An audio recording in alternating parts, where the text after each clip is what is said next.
It's stage 19, the second of 3 big days in the Alps. Paris is just around the corner, yet we're still unclear as to who will win this year's tour. The top 6 are separated by just 2 minutes and 14 seconds, and it's the charismatic Frenchman, Julian Alaphilippe, who continues to hold on to the maillot jaune.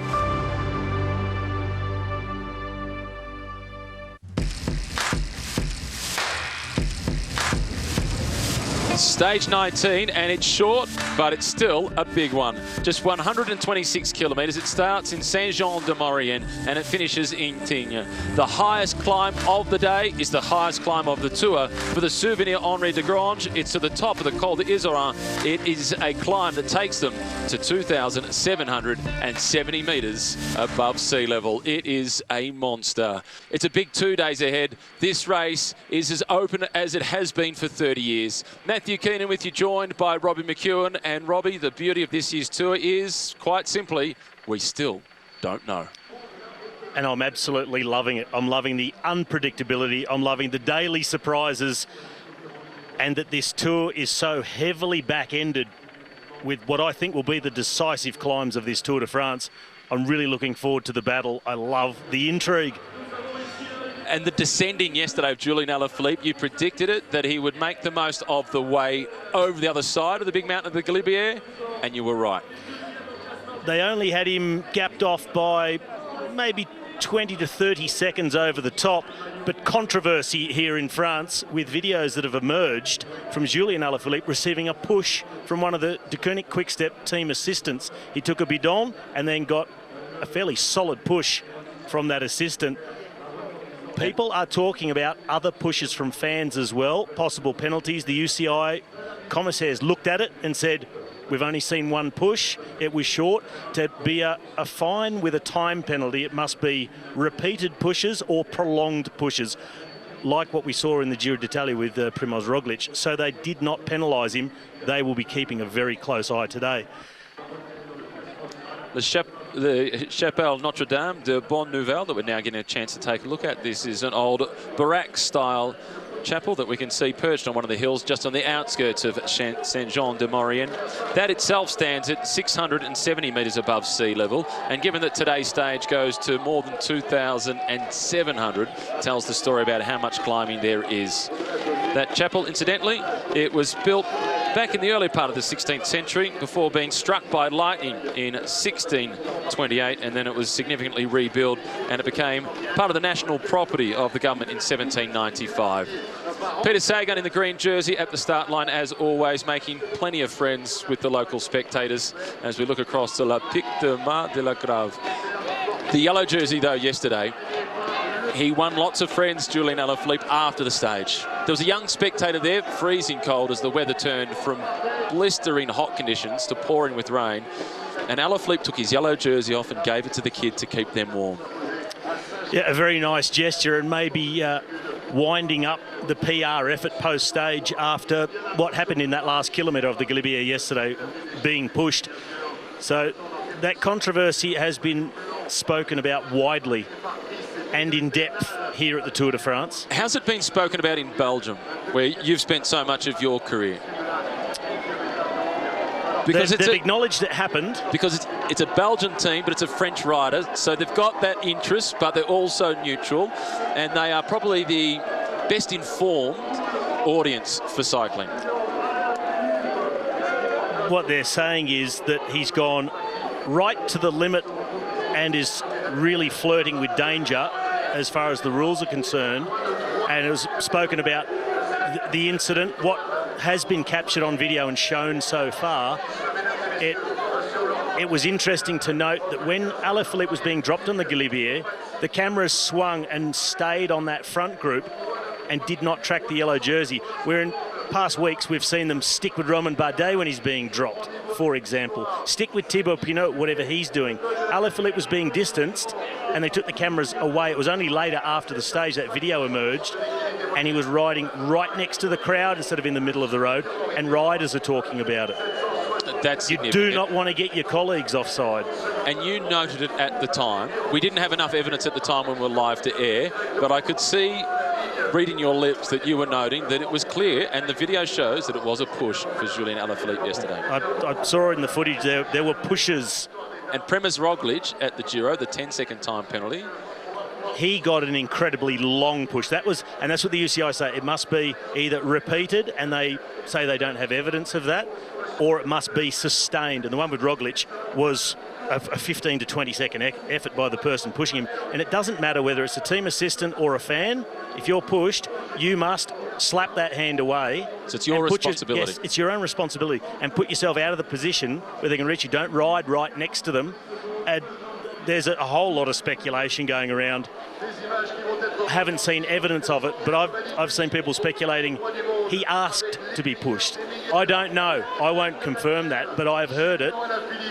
What I do know is there'll be no further action taken from yesterday. No, there'll be no further action. Once the jury's made its decision, just as they did as per Luke Rowe and Tony Mutt, the decision is made. However, their attention has been brought to it. You can put your house on it. And you can put your house on it that teams like Jumbo-Visma and Ineos have had a word with the head of the commissaires to say, you better keep an eye on this. Because if you can get away with that, they say, no, it's just one single little push. Well, do teams start placing assistants near the top of the climbs to give every rider a little push? Because then you are opening up a huge can of worms. It is a huge can of worms. He is extremely lucky not to be penalised. There'll be no changes in terms of anything that did happen yesterday. There's 156 riders on the start line today, from the 178 that started almost 3 weeks ago now in Brussels. Seems such a long time ago that Mike Turnison won that opening stage, yet you measure how much fun you're having by how quickly or slowly time seems to fly. This is stage 19, but if you were to tell me it's stage 9, I'd believe you. It has flown by. We've had such fantastic racing, and having spoken about Julian Alaphilippe and what happened yesterday, I've got to say I'm still a fan. I love watching him race. I love his panache. I love the way he tackles the race. He just rides it for what's in front of him at the time. Doesn't overplan as they roll away into the neutral section at Saint-Jean-de-Maurienne. A short stage, Matt, 126 kilometres. But I'm expecting it to be incredibly intense because the other contenders, they need to ride him out of the jersey today. They can't afford to wait till tomorrow. Well, you said it over dinner last night.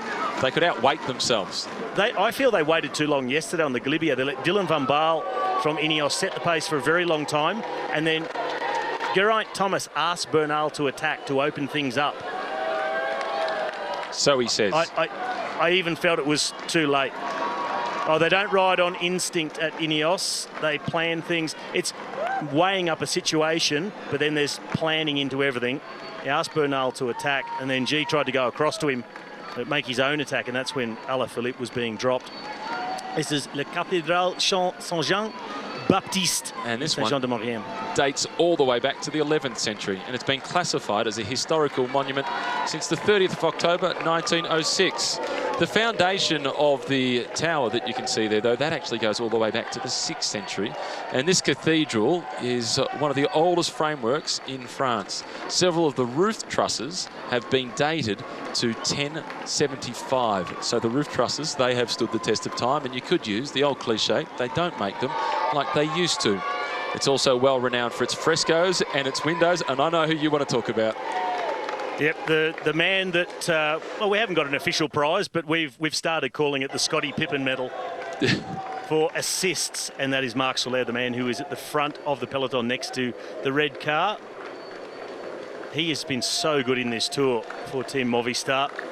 On the other side of the traffic island, that looks like it could be Tim Wellens, actually, that's trying to go across to Fabio Aru. The flag of Brittany that you see further back down the road, it is blowing a strong tailwind at this point. This is at the back of the race. This is Stefano Rosetto. He's been in lots of breakaways, particularly throughout the first week, and is now definitely paying the price. Yeah, that is just a case of on the flat, completely strung out, maximum speed, and suddenly you go pop. It's back down to 25 seconds already. The best place rider in this group in terms of the overall classification is Dan Martin, the rider in the white colours now going through to the front. He's 34 minutes and 23 seconds behind the yellow jersey of Julian Alaphilippe.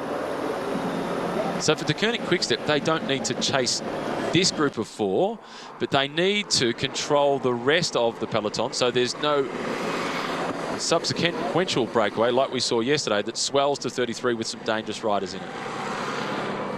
And it's not highly likely that riders who are highly placed on GC will make it into that group, but I do want to avoid riders like Kwiatkowski, for example, getting in the group, getting up the road. They become a springboard for the likes of Bernal and Thomas. Attack out of the group, drop Alaphilippe, get across to a fresh teammate in front who sat up and waited, drive it on through. I love the element of team racing in this tour. Movistar have been doing it really, really well. Unable to unseat Alaphilippe as yet. We can see now since yesterday with Van Baarle in front and today how Ineos are riding. They're trying to set up a similar situation. Trying desperately to do so. They've covered just a little bit over 20 kilometres so far, and the average speed has been 43 k's per hour. Lars Bak has managed to return to the rear end of the peloton just in time for the start of the climb. And when you've just returned, that is a horrible sight. As we hover above Le Fort du Sapy. Fortified complex that was built purely for a defensive mechanism. This has itself standing at around about 1,700 metres above sea level. It was built in the late 1800s. Yep, your heart sinks when you just get to the back of the peloton. You see the sign that says start of the climb, 3.1 kilometres to the top, and it completely strung out like a long snake in front of you, and the pace on. 21 seconds now, the gap to this front group. Aru still trying to get his way across. I wonder what the emotional response will be from Dan Martin to this attack from Fabio Aru. Was that Moscon that was trying to... Well, they're clearly trying to mark the moves. Ineos with a strategy to get themselves into a breakaway. So much support, Alaphilippe. Lots of support for the current race leader. Nibali with a sneaky look across the left shoulder to see what's happening behind. Still holding strong, 25 seconds, and that group of 4 will be more comfortable on the climb than they were on the flat. Exceptional climbers who have made it into the front group. This is going to split now, and this will become a big group if they can push this on. Aru, Woods, Bardet. Jack Haig has made it into the move at the moment, and it is splitting behind them. And it's splitting at the back. This is Kalmajan now who's been distanced. He'll have plenty of company pretty soon. See Michael Matthews in the background. Galopin at the front, trying to force the breakaway for Romain Bardet. Steven Kruijswijk has followed this move. He is really quite close to the front. So there'll be a reaction to that. They will not want to let this group go because Kruijswijk is up there. George Bennett as well, I spotted. And then Movistar, they're shutting it down. But little cracks and splits all the way down the group. And Simon Yates was near the front as well for Mitchelton Scott. Tailwind up the climb. Perfect for these 4. It's down to 17 seconds because of that reaction, but they're steady. This is gas on, gas off, as the French champion, affectionately known as Wawa, Warren Barguil, is the next to go, followed by Galopin. So Tony Galopin really struggled in the early part of this tour with the injuries he sustained from a crash in the French Championship. He's starting to come back into form. He looked so sore in the first week. I grimaced watching him, and I felt uncomfortable watching him. It was a big call to even start him in the tour, wasn't it? It's impressive that he's gotten through that first phase, and now he's riding this strongly at the back end. Well done, Tony Galopin. Fabio Aru once again in the white colours behind them. Flick of the elbow for Warren Barguil. Galopin wants the polka dot jersey to be with him. The big K on the move now, that is Ilnaz Zakarin. Or is he on the move? No, he's just rejoining. That's the split near the front. Yeah, this was the attack that was going at the bottom of the climb, and it did split, but there was some highly placed riders in there, and I saw Kruijswijk following the wheels, so that forced the reaction of the rest of the favourites to shut it down. Galopin, Barguil, just a small advantage over Fabio Aru, who looks over his shoulder, and once again he'll see Michael Woods breathing down his neck. Now another small gap opening up. So Ryder on the front of the main peloton, just letting the wheel go, swinging across, trying to create, or help to create that breakaway. Trying to. At the back, number 95, that's Sebastian Langeveld. He's second last overall. And that was Michael Hepburn, who was just in front of him. Also going back, Gonçalves. This is Pascal. In fact, this is Van Melsen from Wanty-Groupe Gobert. Now, it went down to 17 seconds. It's been inconsistent with the chase, but out in front, they've been rock solid, and they're all fully committed as if it's a four-man team time trial. It's back out to 21. A bit like we spoke about with how Quintana rode the Galibier yesterday, steady state effort from bottom to top, as opposed to attacks coming thick and fast, really intense into the red zone, but then you need to back off. So they're taking one step forward, two steps back in the chase group behind our leading four. And behind that move from Warren Barguil, I did note the black and yellow colours of Jumbo-Visma. They've got their strategy to try and put a rider out in front. 1 kilometre to the top of this Category 3 climb. Theo Bilbao swings across. He looks over the shoulder. A lot of checking behind from these four. Vincenzo Nibali staying cool as ever. Just keep tapping out the rhythm. Still more than 3,000 metres worth of climbing to go. And he knows if he just keeps riding right at his limit, the gap has got to open back up. Surely the favourites, who are the only one who really could close it, are not just going to ride across this gap.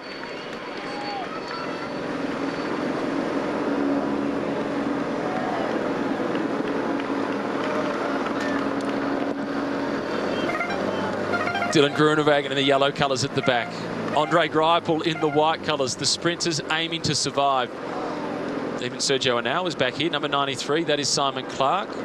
Mike Turnison up the front of this little part of the group, just behind a split.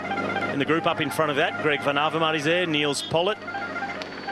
Here's Julien Alaphilippe with Geraint Thomas right on his wheel, and next to him is Thibaut Pinot, the favourites, all stuck together at the moment. And importantly, just in front of the yellow jersey, he had Enric Mas looking really comfortable, sitting up at just in his jersey. One more teammate there for De Koning Quickstep. Couldn't see who it was, but I would assume that it was Dries Devenins. Guess who again? Oh, yeah, you could say it without looking at the screen. It said there's a Movistar rider, Soler, with Wellens. Postelberger or Mühlberger? No, that's Patrick Conrad, the Austrian chap. Oh, there's three of them, and I reckon they're triplets. This is Rudy. Forget the Yates twins. They're hard to pick. Rudy Millar going backwards there for Group Armour FDJ. Just hearing on race radio, Caleb Ewan being dropped. In fact, here he is. Well, Caleb Ewan is in a really good position in the context of this stage, Robbie. This is very good.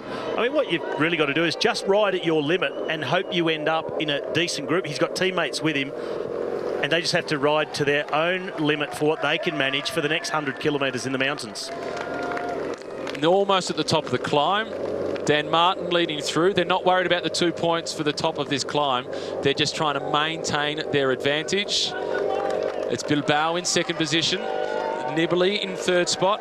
Harada just holding on at the back. Martin leads them over the top. If you were in Caleb Ewan's position at the moment, would you be happy with that? Well, you'd be happy that you've only just been dropped now. Yes, rather that's my than point. Dropped at the kilometre 0.3, where some riders were already in trouble.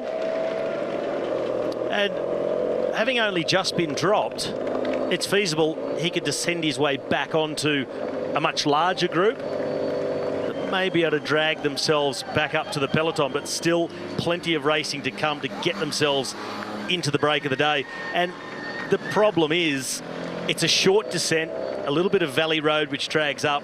Basically, you're on the lower slopes of the next climb, the Category 2, the Montée de Ossoir, a 6.5 kilometre climb at 6%. These are some of the riders that have been dropped from the yellow jersey group.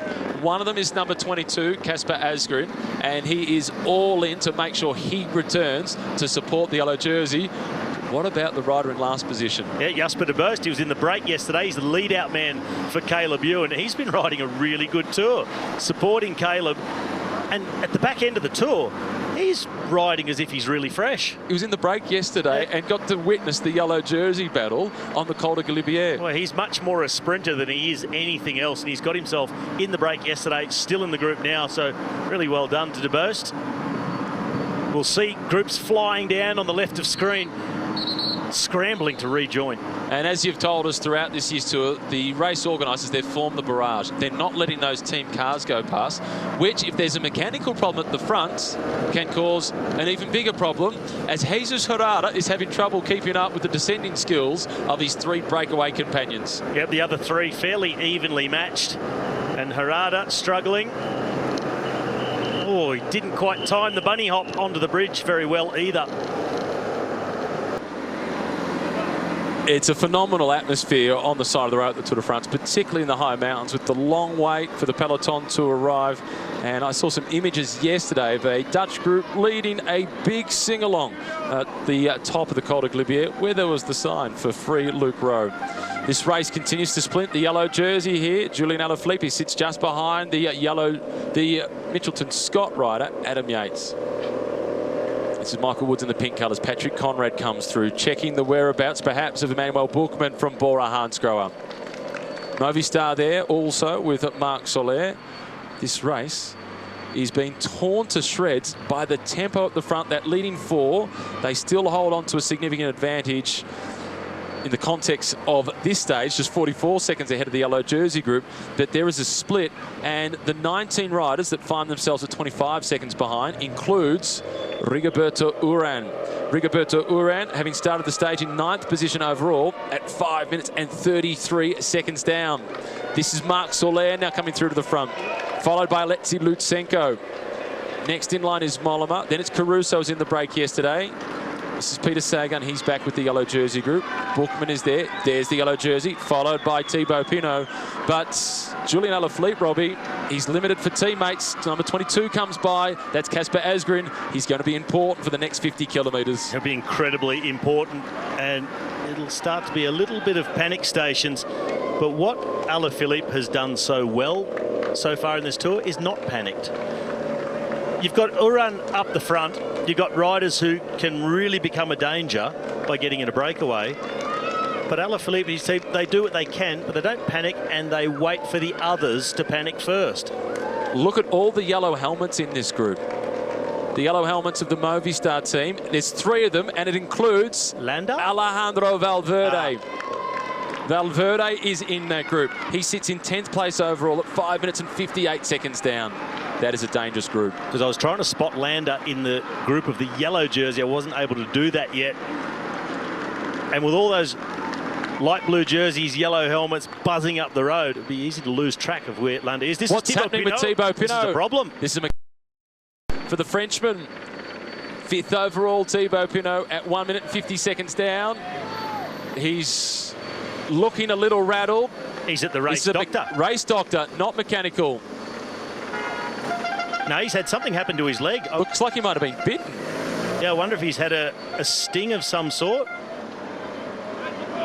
Pointing to it, gesturing to his leg. Or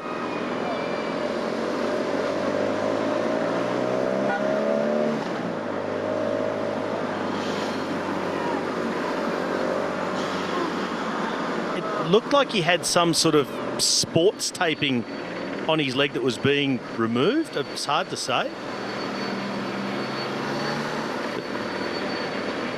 Two of the doctors working at once.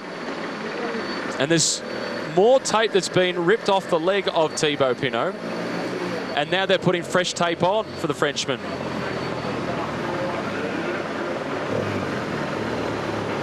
But that's a bandage, not a tape. So I wonder if he's been hit in the leg by something and he's got some sort of cut. So hard to tell. Oh, it was a violent reaction from Thibaut Pinot. A real shock to the system, whatever it was. You could see it on his face and really looked quite panicked. That's why I thought he might have been stung by something as it happened. He's now falling a long way back with the convoy of cars still stuck behind where he is, and he's now looking for the team car, and he'll need some team help. It doesn't look good at all for Thibaut Pinot. This looks terrible for Pinot. This might be the end of his hopes to win the Tour. He's still looking over for his team car for supports, and he looks incredibly distressed. I'm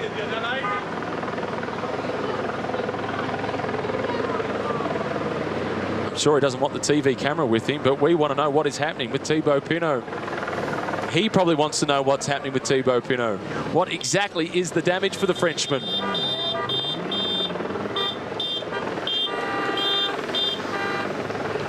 He's desperately close to coming to a grinding halt. I think this is going to be the end of Pinot's Tour.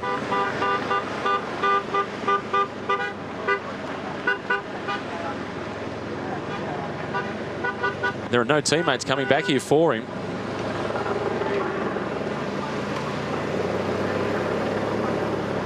This is a lonely moment for Thibaut Pinot in a very public atmosphere. Pat on the back coming from Anthony Roux. Elia Viviani is in this group, the Italian sprinter. Rudy Mollard tapping him on the back, and they're not waiting. This is tour over for Thibaut Pinot. This is game over. We do not know what has happened with his leg, but it was very sudden. It's a matter of time until he pulls over and steps off. It's always extremes with Thibaut Pinot. You can see the look of concern from Alexis Gujart as he rode past. Everybody is just shocked. Us included.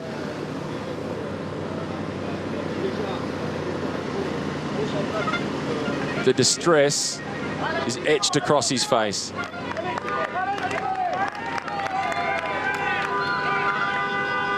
The mechanic with the scissors. It's hard to tell if it's a muscular problem, something suddenly gone, or he's been hit by something. He takes the scissors himself. He's going to cut the bandage off again. Pandemonium at the Tour de France. The cameraman doing his best to try and stick with Thibaut Pinot, but he's already out to more than 2 minutes behind. I'm sure he's been at a standstill for a while. One of the strangest things we've seen. It is a sporting disaster for Thibaut Pinot. He's looked so good throughout this race. There's no visible damage on his leg, so he's having some sort of muscular problem. Well, whatever it is, we're just guessing, but I'm anticipating that is it for Thibaut Pinot. And the look on the face, it just speaks volumes, doesn't it? What a shame for Thibaut Pinot.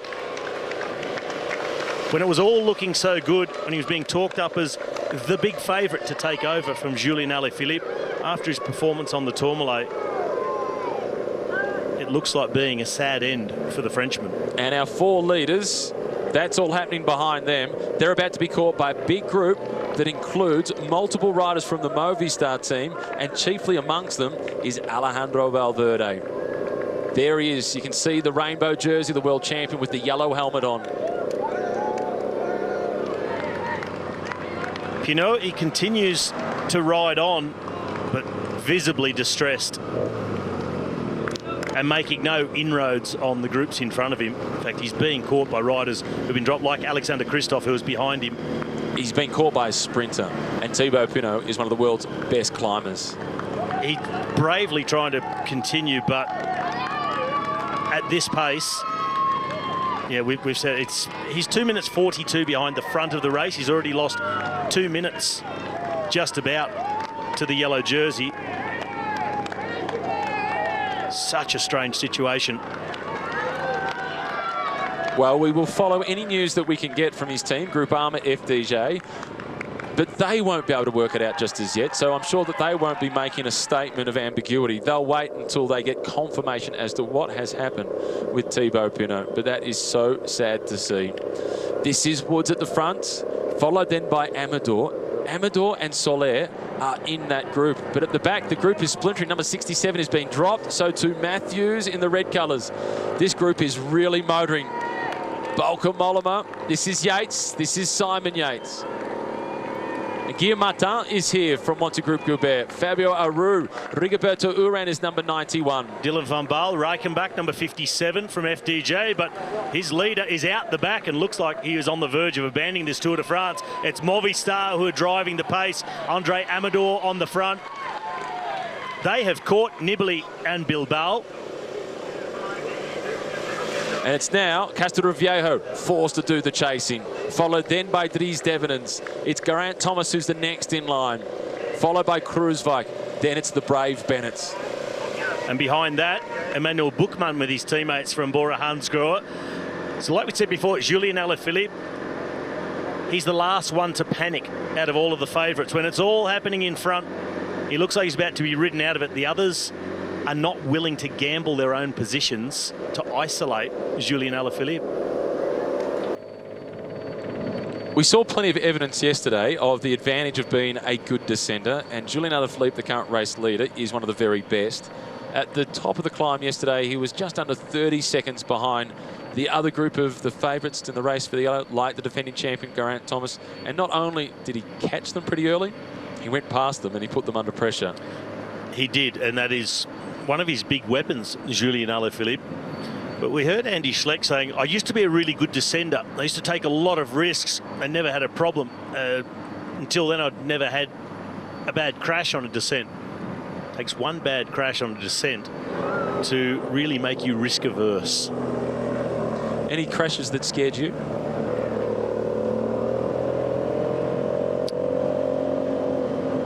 I wasn't scared for long because they happened so quickly, but a couple of times within the last kilometre or just coming into right as the sprint was starting, 300, 250 to go, been involved in crashes where they go down all around you, all in front of you, and you know you're going down.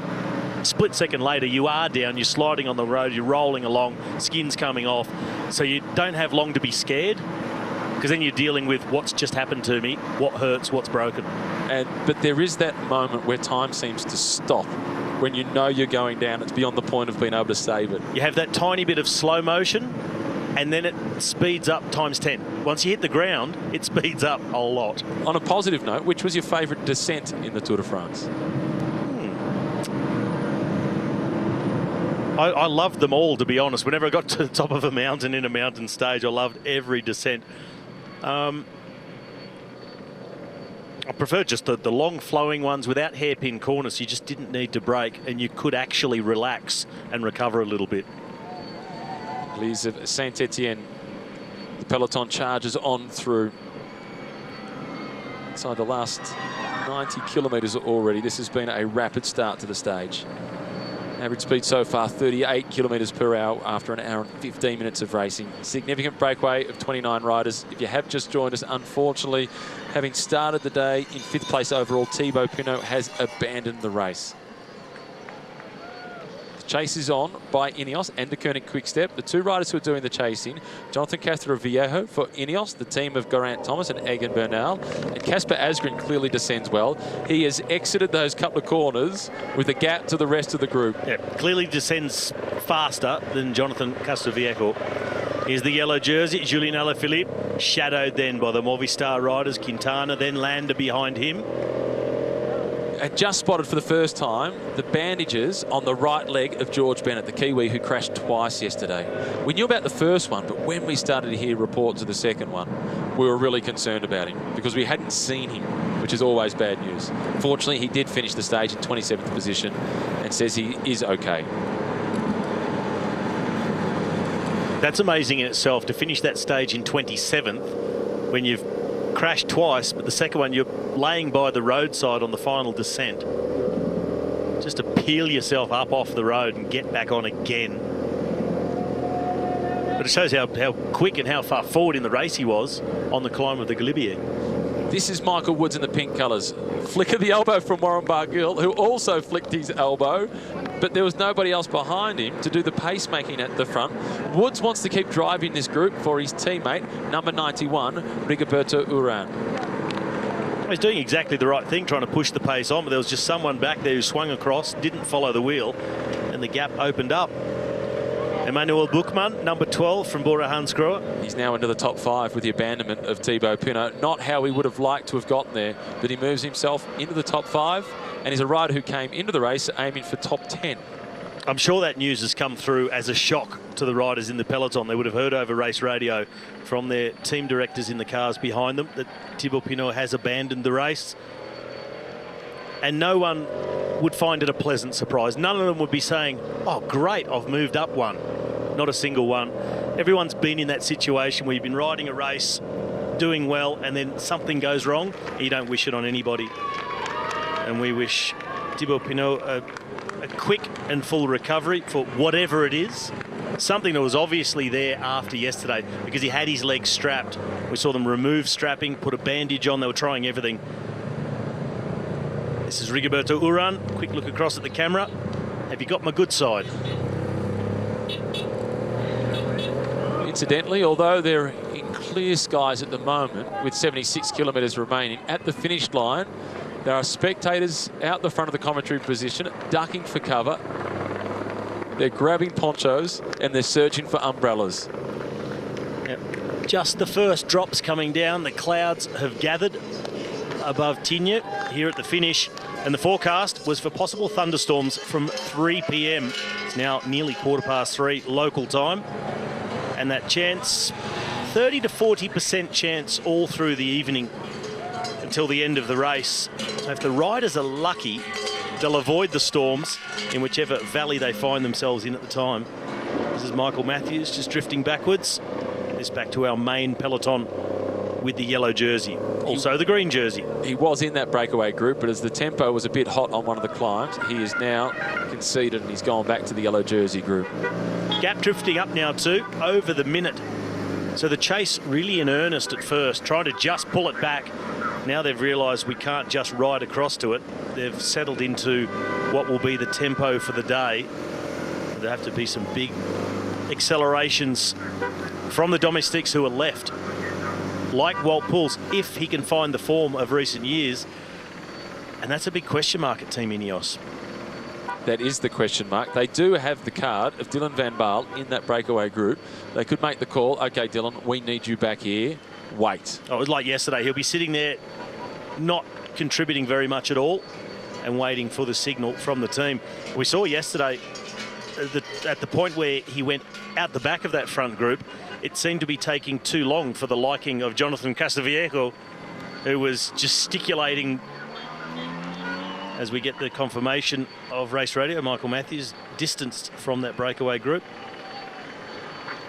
Yeah, Casaviejo, he would have liked Dylan van Baarle to get back there a little bit sooner to take over the pacemaking duties. He did that very well on the slopes of the Galibier before the attack came from Egan Bernal. Geraint Thomas said, I asked him to. He wanted more pace. He wanted the tempo to be hotter on that climb. This is Woods now. He's been in that breakaway and he looks like he is starting to feel the ill effects of multiple days in the breakaway.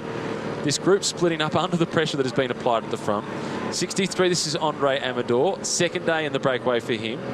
That is Ali Gisbert in the white colours for Kaya Samsing.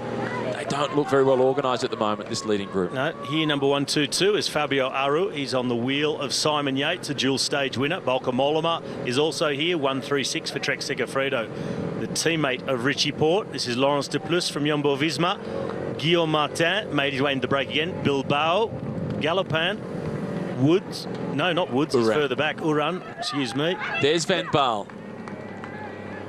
Do they make the call to have him head back to the head of the peloton and assist with the chase? Giulio Ciccone is also in this group, another teammate of Richie Porte, a young Italian.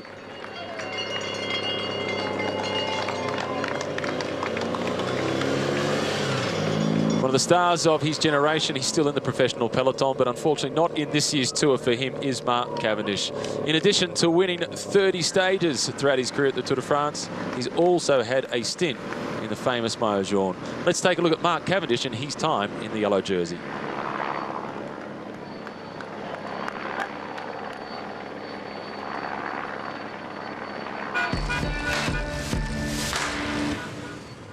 The yellow jersey is... On Thibaut Pinot, team statement.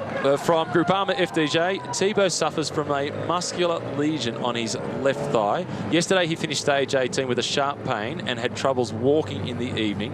His condition didn't improve today. He just withdrew from the Tour de France. That is so sad for Thibaut Pinot.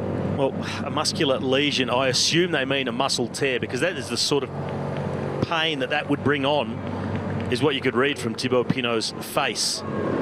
Yeah. So This is Bolka Mollema. So disappointment of the day. Do you agree with my assessment, well, Poles? Because he's not at the level he's normally been at to support the team. Plus he had a crash just to make life a little bit more difficult. Or have you got somebody else? No, I guess, but not hugely disappointing because it still went in the right direction for the team. For the team. And you just never know with them when they say, no, I've got a situation under control.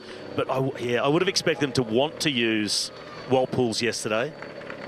Hopefully for them, he's made a recovery for today. The Glacier de Vieux. The old glacier sitting at over 3,000 metres above sea level. This is Marc Soler. He has been distanced from that leading group as Jonathan Cathro-Viejo still chasing with some urgency for Ineos. Unsung hero yesterday. In the meantime, the gap out to 126, so they really are pushing it at the front. Unsung hero, Alexei Lutsenko. Absolutely. He was on the attack from kilometre 0, and he just kept on going until he was finally in the group. It was a fantastic ride to end up third. Bardet on the Galibier kept flicking the elbow and yelling at Lutsenko to do a turn. Lutsenko was absolutely at his limit. He could not do any more, and then Bardet rode away from him. But to hang in there on that stage and finish third was phenomenal. We thought the day before was a better chance to actually win the stage with the terrain, but he is strong. He was brilliant yesterday, third on the stage. He's in the breakaway today. Bike IQ move of the day. I found this one hard to determine, and I'll give you my rationale before you give me your assessment. I went with Romain Bardet for these reasons. He's had a really tough tour, nowhere near his expectations or his normal standards. He got himself in the breakaway, taking points in the King of the Mountains classification. He now leads that, and he might have been able to set up a position for him to reach the podium in Paris in the polka dot jersey. I thought that showed great character and smarts. How can I get a big result out of this race? So for mine, it's a good choice, but more than being clever, I admire his mental fortitude. To be able to switch things around after being so disappointed when his overall hopes fell apart, and then to put the gun on the other shoulder, so to speak, and aim at something else. Got himself in the break to be able to come back from that disappointment, not drop his bundle, and refocus and get himself in the break. Yeah, well done. So, brain power. A bravery award. If you got an alternative bike IQ move from yesterday that really stood out for you? It wasn't the team assistant of De Koning Quickstep with the push of Julien Alaphilippe. Wasn't that. Got your attention though, didn't it? Egan Bernal. Traded in the country and the nationality of the team. It goes to where the riders hail from as well. Yeah, exactly. And of course, plenty of coverage in Australia as being an Australian registered and sponsored team.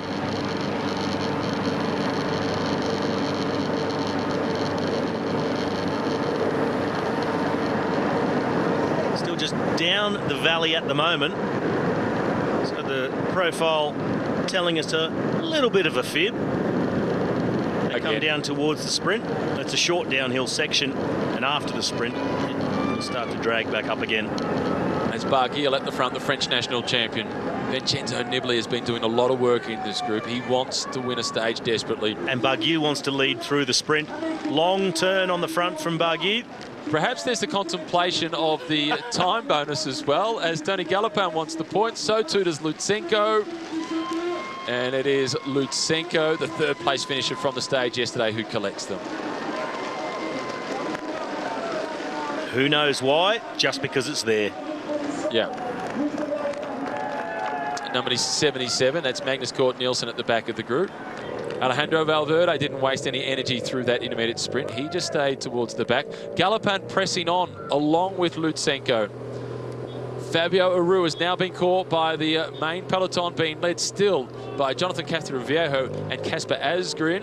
And coming towards the front, Bora Hansgrohe now doing the chasing.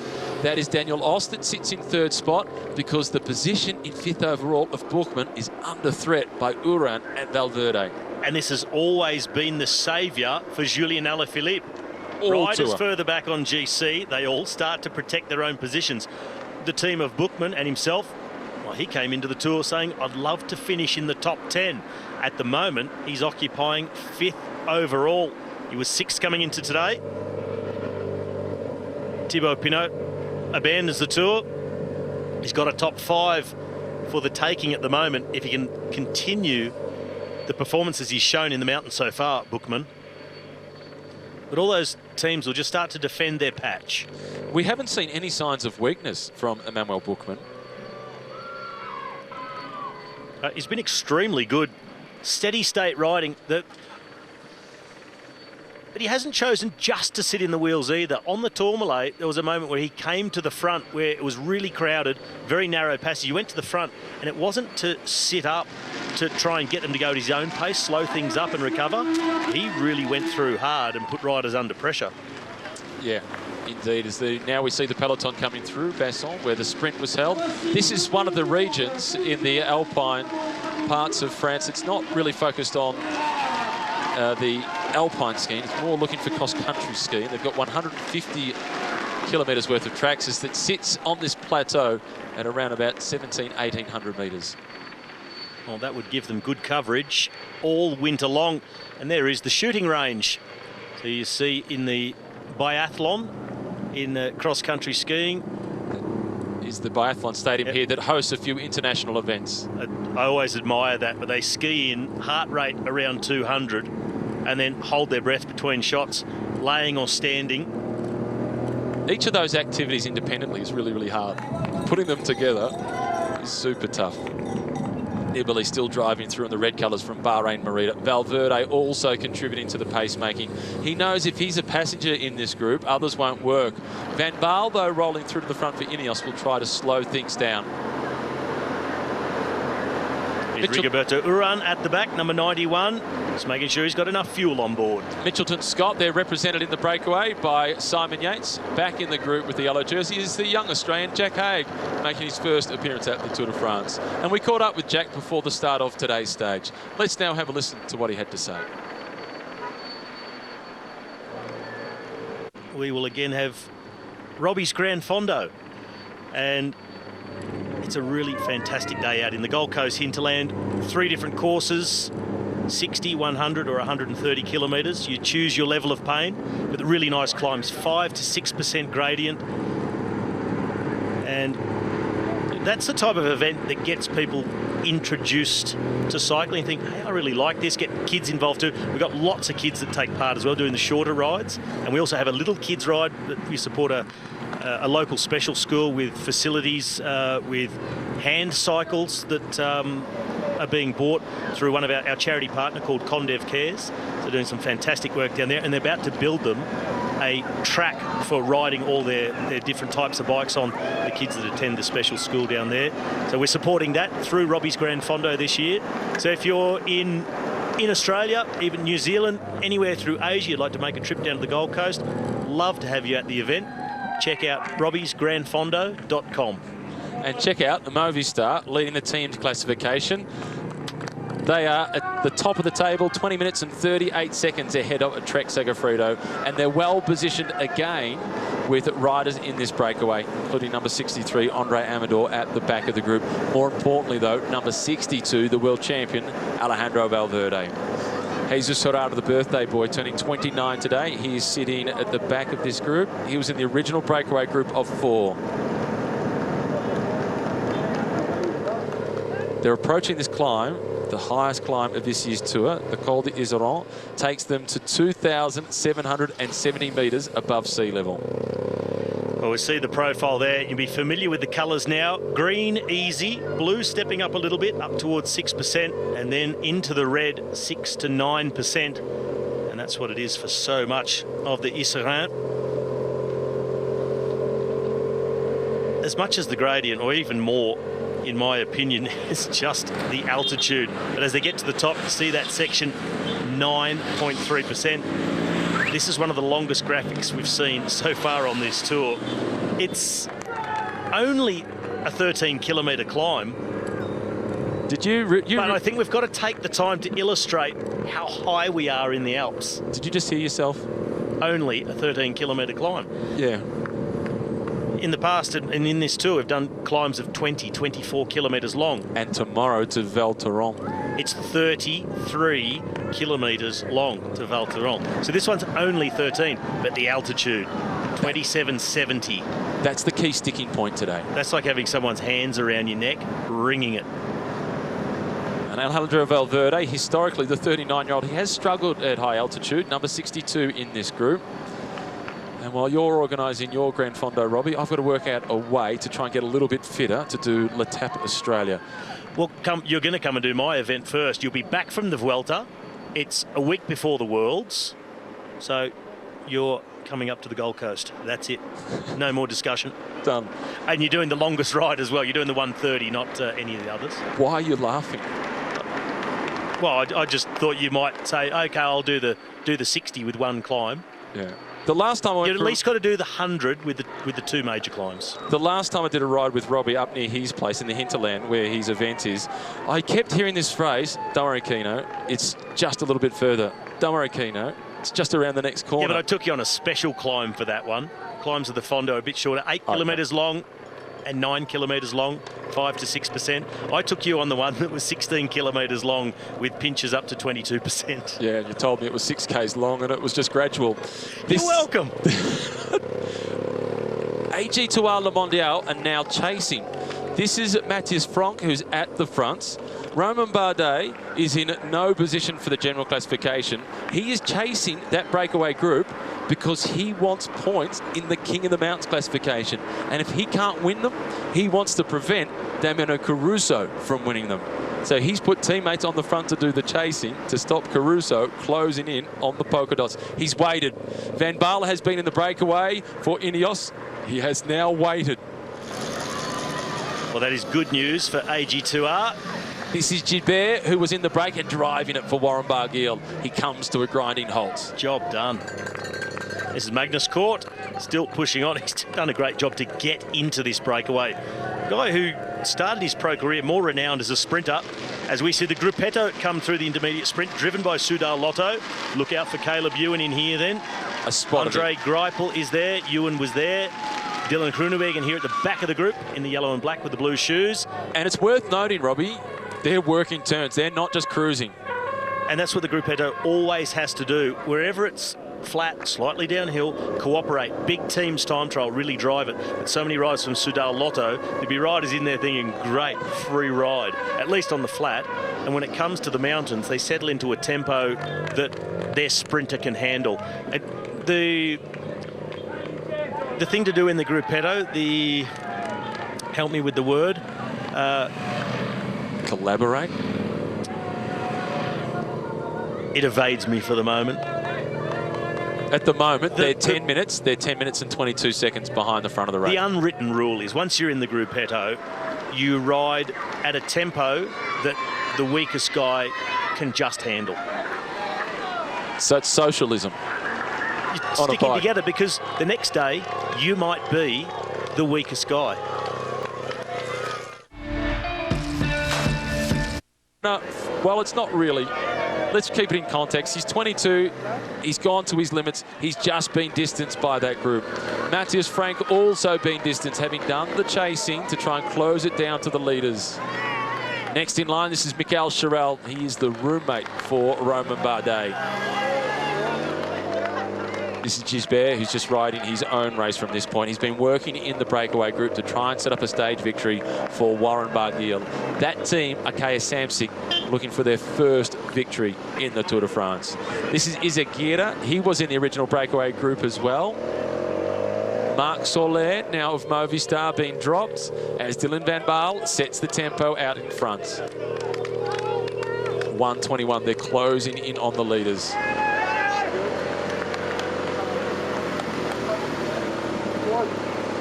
It is a neck-and-neck battle between Marc Soler and Kasper Asgreen for the domestic of this tour up until this point. David Gaudu, number 53, still surviving in this group. King of the Mountains jersey being worn by Romain Bardet. Just in front of him is George Bennett. 2 crashes yesterday and still in that very select group. That's important for Steven Kruijswijk. They also have Laurens de Plus in the leading group, so he's on hand just in case.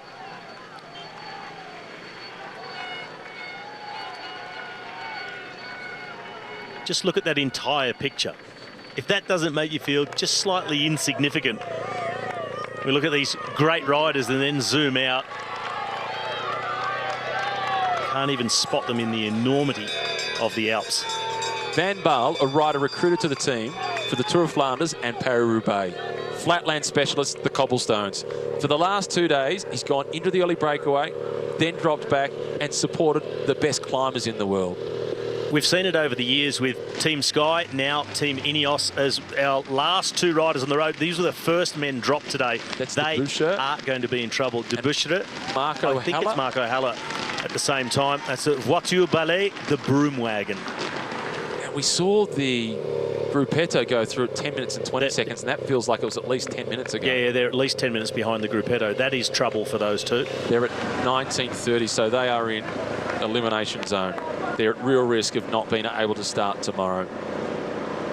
What courage Bardet showed yesterday to fight, bounce back after a disappointing start to the Tour. He's still in the hunt to get himself a spot on the podium in Paris. That's for the King of the Mountains jersey. The team cars from the breakaway now, they've been dragged off to the side of the road.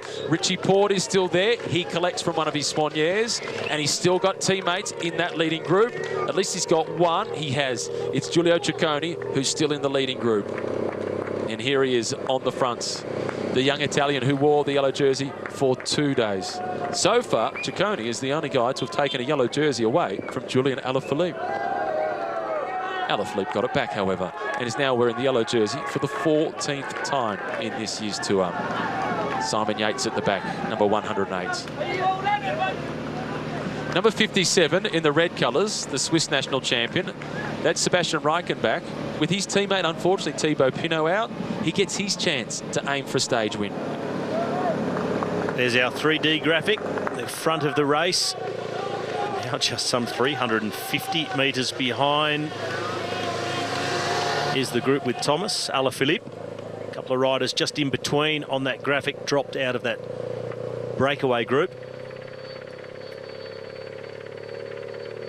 And the top of this climb is at 37.5 kilometres to go. Then long, fast downhill brings them into Val d'Isère, a little bit flatter. Then they race around the lake down below Tignes, through the tunnels. That's also a moment, have your wits about you, really be paying attention. The tunnels are mostly unlit. How long? A few 100 metres each, one of them around a kilometre. So really dark, it's sunglasses down onto the tip of the nose and look over the top so you can see enough. A bit like Dad reading the newspaper in the morning. There's quite a few potholes and road repairs in the tunnel, so it's bumpy in some sections. And it's also wet from yesterday's downpour. The water just leaks through the rock, leaches on through, and it's wet in the tunnels. There's no turns within them though, so that shouldn't cause too many problems. That is good. When they come through those tunnels, out the other end, they can see across till 5 kilometres to go, but they've got to ride past. Keep going down the valley, do a U-turn, and then they make the final climb up to Tignes, 7.4 kilometres at 7%. So they get an extra 2.5 kilometres rather than turn across the top of the dam here below Tignes. The climb tops out 2 kilometres from the finish line, then it's a flat run through to the finish effectively. Van Baal still at the front. The riders who have been caught from the breakaway, that's Patrick Conrad from Bora Hansgrohe. He's taken the opportunity to collect some food for Mühlberger and, more significantly, Buchmann. Bilbao also having been caught from the breakaway. Just on that final 2 kilometres through to the finish after the official top of the climb here in Tignes, it's not flat through to the finish. It just keeps on dragging up all the way here to the finish line. I rode it earlier today.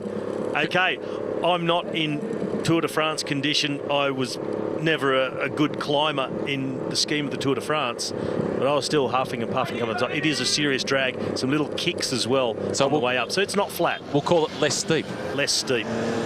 Just an unofficial part of the climb. The back of the breakaway group, 108. Simon Yates has not been contributing. He's been saving. This is Tony Galopin. He's been dropped from the breakaway, caught by the yellow jersey group, and distanced once again. And and it's Van Baal who is still the rider driving the tempo. Front group, 8 kilometres from the top of the Isserand. A lot of downhill. We know Julian Alaphilippe loves it, and he's the best at it. They've got to go very soon. They can't let Van Baal go for as long as he did yesterday on the Galibier before they light things up. This is Bilbao, who's now been dropped from the yellow jersey group. Is it a chase of the leaders, or is it an effort to put the yellow jersey under pressure? It can be both. From one will come the other. They've got to ride their own race here. They've got to get rid of Julian Alaphilippe today. If they don't do it today, because of course you don't know what's going to happen tomorrow. You might not get the opportunities. The climb up to Val Thorens is very long, but way less steep. It's only around 5.5% average. And if it happens to be a headwind on that climb tomorrow, that's a bigger advantage for the yellow jersey to sit the wheels. You don't wait till the last chance. They've got to do it today. And there goes Van Baal. So now Wout Poels is taking over. This is the real start of the setup for Ineos to put the yellow jersey under pressure. For the second day running, a big performance done by Van Baal. That's Patrick Conrad that just goes through the left-hand side of the screen. We return to the rear end of the leading group. Dan Martin has now been caught. He won't last too long. It's Wout Poels who is on the fronts. This is Michael Woods, and that's from the leading group because he's been doing so much of the pacemaking for his teammate, Rigoberto Urán. And this is where Urán needs to push on with it if he wants to improve his place on GC. He can't worry about thinking about the stage win. He's just got to go if he wants to move up on GC. Ciccone being dropped 133. Lutsenko, third from yesterday, 76, is also being dropped. And Reichenbach, the Swiss national champion, the red colours. Nibali driving, working full gas at the fronts.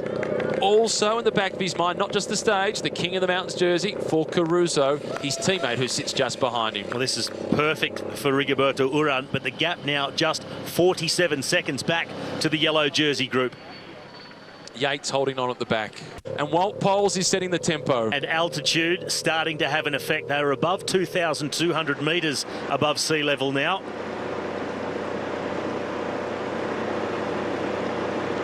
Ciccone, he is coming back towards the group. Is there anything he can do for Richie Porte? I don't think so. All that he can do is offer him some food or a fresh water bottle. That is it. Because at this point for Richie, for everybody in that group that's behind the Ineos train, it is hold on for dear life. Nibali, he continues to drive this front group, but the gap coming down 32 seconds. Nibali leading his teammate Caruso. Valverde, he is hanging tight. Look at how long number 77, Magnus Cort Nielsen, has lasted. He has won bunch sprint finishes at the Volta a España. He has turned himself into a guy that's got plenty of weapons. He can seriously climb. And refusing to be dropped just yet as well. In front of him, Simon Yates, 2-stage wins already. Just tracking the rest. Should he go or should he wait, Yates? I think while Nibali is riding like this, he's got to wait. Lutsenko is fighting his way back, and the move from Geraint Thomas, and Egan Bernal swings off and says, he's my teammate, you chase. Taking turns. Yesterday it was Bernal who went on the offensive. Thomas tried to go after, he was tracked by the rest. Now the others have to try and cross the gap to Thomas. It's Mühlberger for Bookman. But Ineos, when they do this, they don't panic. They gradually reel them back in. Porte has been dropped, so too Bardet. Thomas is desperately trying to push on. Kruijswijk out of the saddle. Very small gap to land. Julian Alaphilippe, look over the shoulder. He sees Bernal in the wheel. Richie Porte has got himself back on to the tail end of this group. This is out in front at just 29 seconds. The French national champion, Warren Barguil. Finally, Rigoberto Urán comes to the front. He's been waiting patiently. Steven Kruijswijk. Well, we head to Ting, and when he had his altitude camp, this is where it was based. Geraint Thomas is the next to go. Big gear for the Dutchman, out of the saddle, that familiar rocking style of Steven Kruijswijk. This is his first major attack of this Tour de France. He's been happy to follow, hang in there, and wait for today in the high mountains. Richie Porte 131. He fights and he tries to survive. The yellow jersey is sticking to the rear wheel of Mikel Landa. Egan Bernal, he goes from behind them. He rides across the gap and he looks comfortable. Landa out of the saddle. Alaphilippe, he can't follow that. The yellow jersey losing touch. He's totally isolated now. He looks across his shoulder. There are no teammates for the Maillot Jaune. He's wrestling with the bike. He's wrestling with the mountain. And his rivals are sensing blood in the water. Kruijswijk, followed by Thomas. Mühlberger and Bookman still coming across. But Alaphilippe is not done with yet. And they won't be done with him until the finish line. He has so much fight. He gets a very long descent to try and work his way back on. And, of course, then has the final climb up here to Tignes. They've got him on the ropes. And Kruijswijk has ridden across to the leading group. He's not too worried about Thomas at the moment. Port goes past Alaphilippe, but Alaphilippe still has enough in the tank to get on Richie's wheel. Guillaume Martin is number 191. Port, a flick of the elbow, back to the yellow jersey. Not much more he can do. Everybody now approaching their absolute limit. Kruijswijk looks back. What's the damage I've done? I'll check for you, says G. And Bernal is there, Mühlberger and Bookman. Bookman is emerging as a real threat. He is at just 2:14 behind the yellow jersey. Mühlberger, he's dropped now. Fantastic work. And Bernal now goes. Bernal, he let Thomas attack. He dropped back behind all the others, had a look, rounded them up one by one. Now he goes to the front. Kruijswijk, the grimace. They're all still in the wheel, but Bernal is only just getting started. And he's got 5 more kilometres worth of opportunity. 30 seconds is the gap to the front of the race for the yellow jersey. As Bernal has cracked them, he has opened up the gap. Egan Bernal, the longer this climb is, the better it is for the Colombian. We could be seeing history made for Colombian cycling. As the others start to struggle, not enough oxygen for them. Egan Bernal, he is coming into his element. He said it a week ago. We're approaching the high mountains and the high altitude. I like them long, I like them steep, I like it high. I'm ready. He is blasting through the thin air, still chasing Warren Barguil. Laurens de Plus now will be waiting for Kruijswijk. It's de Plus off to the left.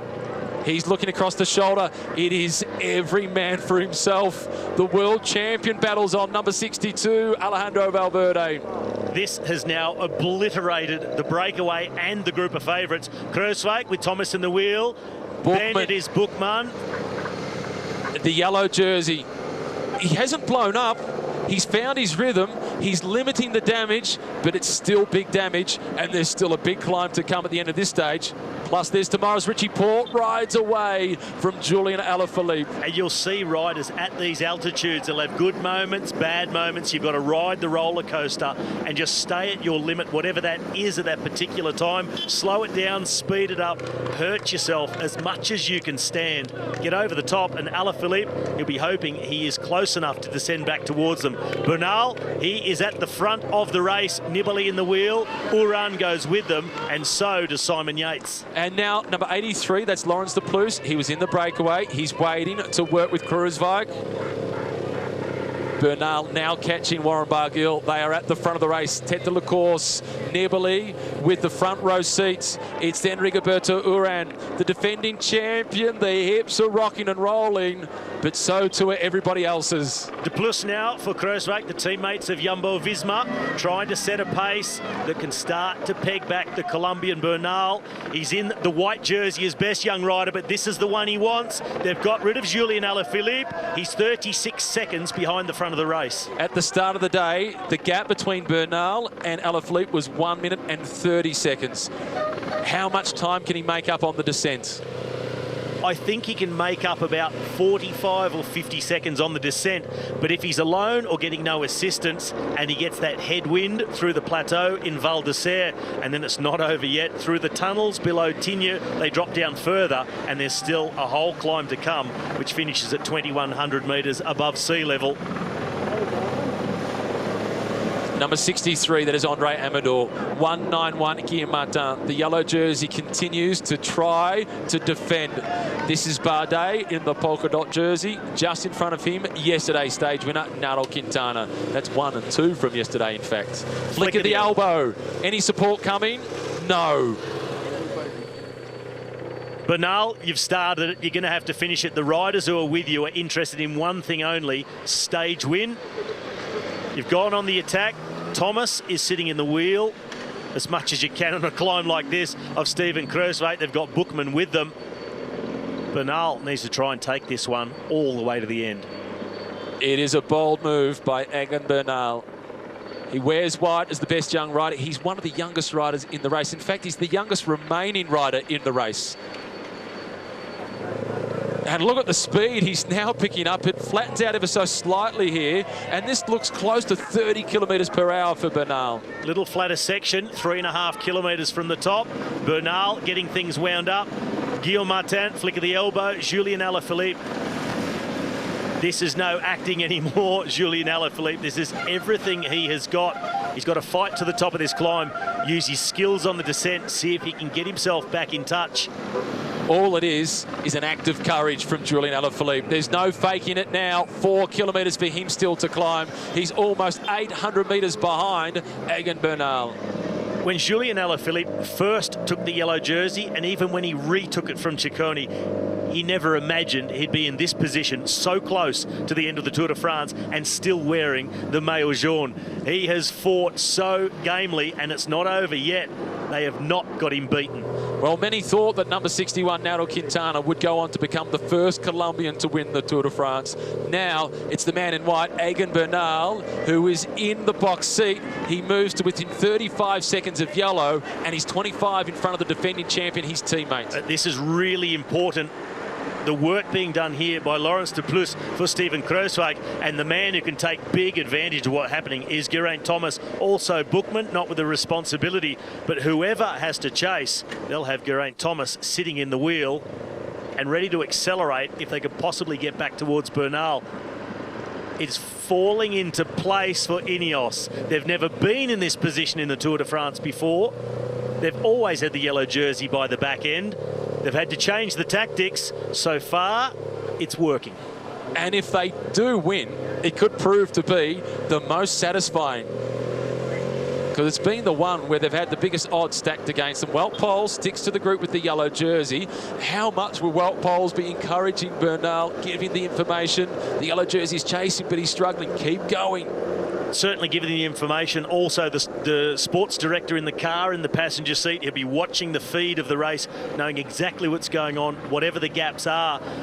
Important if everything does come back together. Wout Poels, possibly more work to do, light things up again and relaunch the attacks on the final climb to Tignes. Vincenzo Nibali has been dropped from this leading group. It's now down to 4. Behind Bernal, it's Barguil, Uran, Yates. This is an image from a couple of moments ago because Vincenzo Nibali is no longer there. If this group of 4 go over the top together, they're within 2 kilometres of the summit now.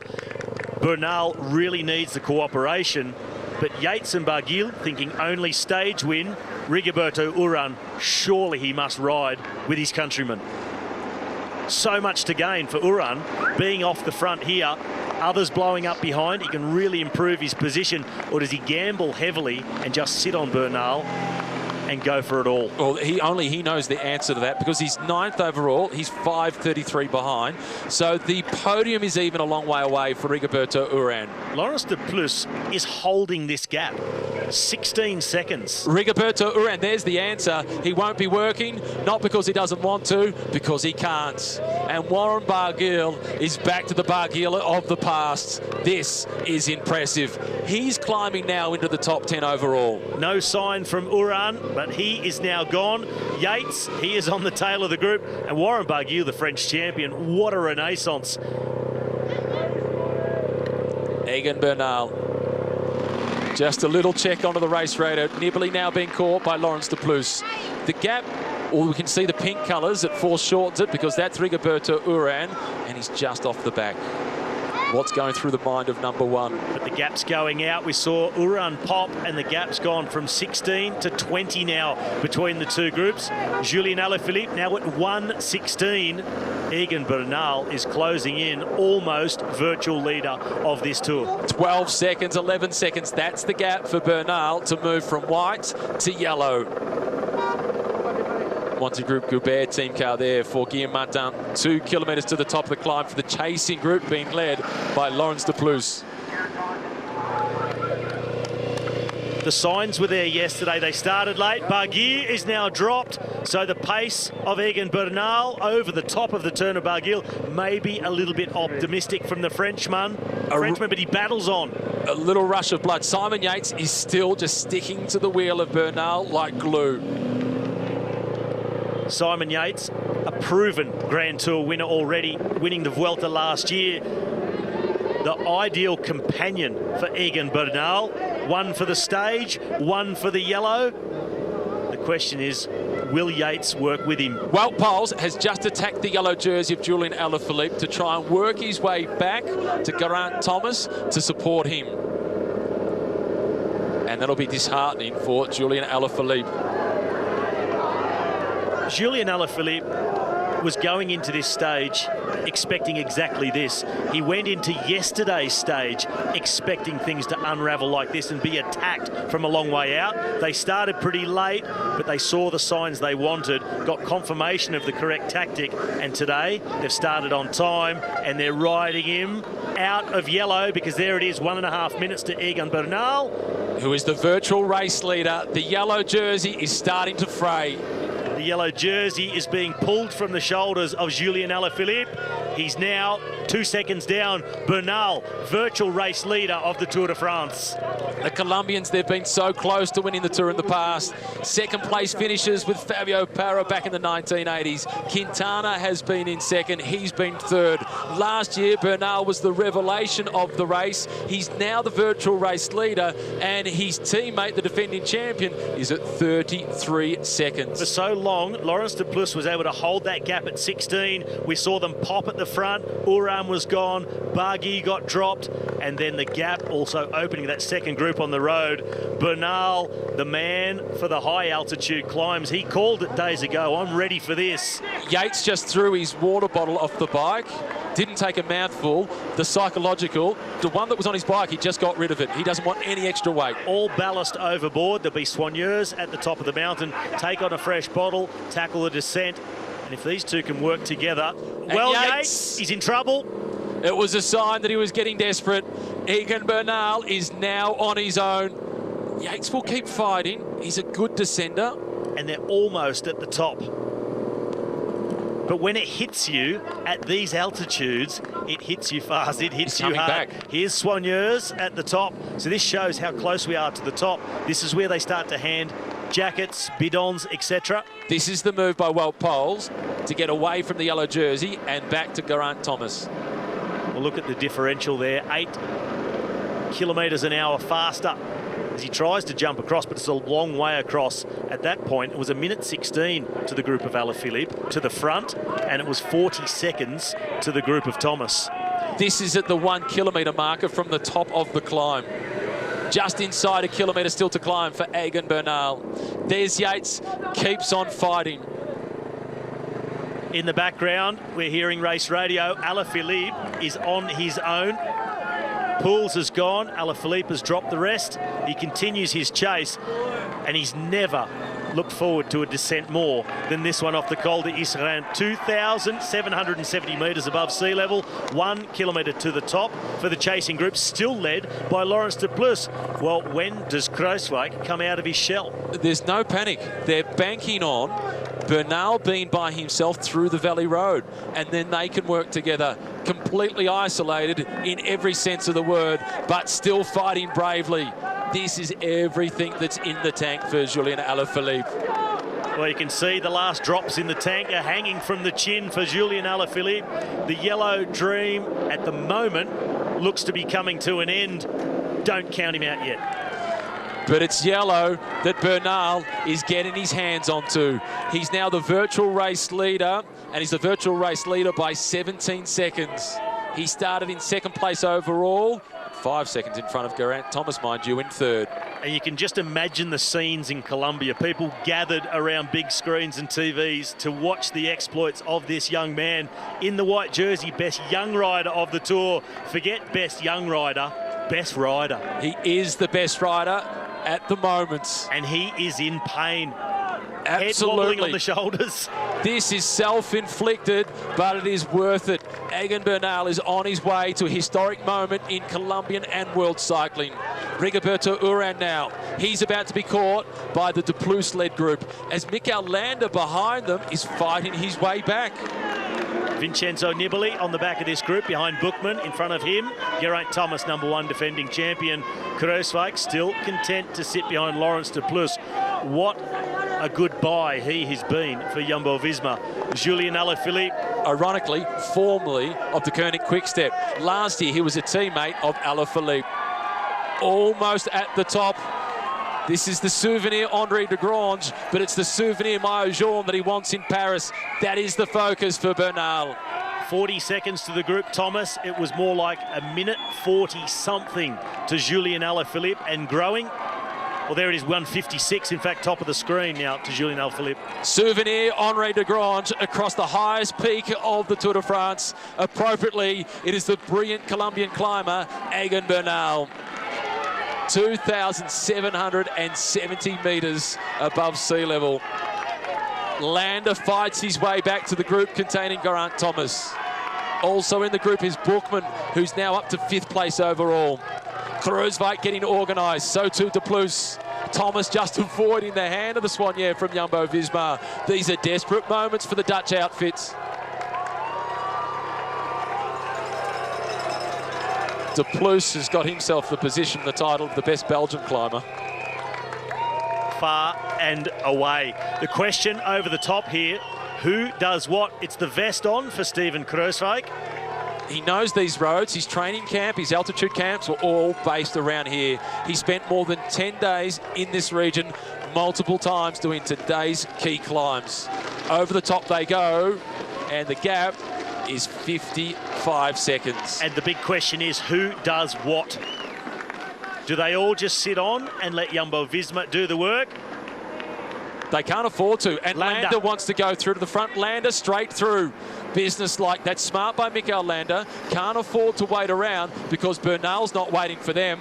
And he's quickly out to 1 minute. They lost themselves precious seconds over the top, pushing so hard all the way and then sitting up to put jackets on. You're losing seconds. And they all count. And he'll say, listen, you're riding for yellow. Concentrate on your job. I'll concentrate on mine. You get me there. I'm going to see if I can hang on to you. Matt White is the sports director for Mitchelton Scott, the team of Simon Yates. You know Matt well. What do you think he's telling Simon Yates to do? He'll be ruthless in this situation. They've got 1 minute and 10 seconds. He'll say, don't be too generous with your efforts to a guy who's just dropped you on the last climb. You've got plenty of climbing to come up to Tignes. See what's happening with the gap. Maybe give a little bit of assistance. The odd turn, the short turn. Just keep the momentum of the duo. Don't match him pedal stroke for pedal stroke. We're hearing that there is ice and mud on the road from the glacier. There it is. That is ice across the road as they come down off the mountain. Fingers crossed for safety.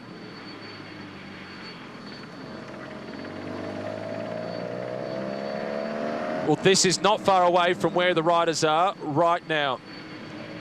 Race Radio is continuing to communicate about this to the rest of the peloton and letting them know of the risk that lies ahead. And Egan Bernal, well, he's taking time on the descent. He's out to 1 minute and 10 seconds ahead now of the Geraint Thomas group. 2:05. Alaphilippe is closing slightly to the Thomas group. There is chat on Race Radio about what to do with the conditions further down. There is ice and mud across the road from the glacier, and there is talk from the organisation about possibly a neutralisation or stopping the race. At this moment, that will put Egan Bernal in the yellow jersey. They can't possibly neutralise this race.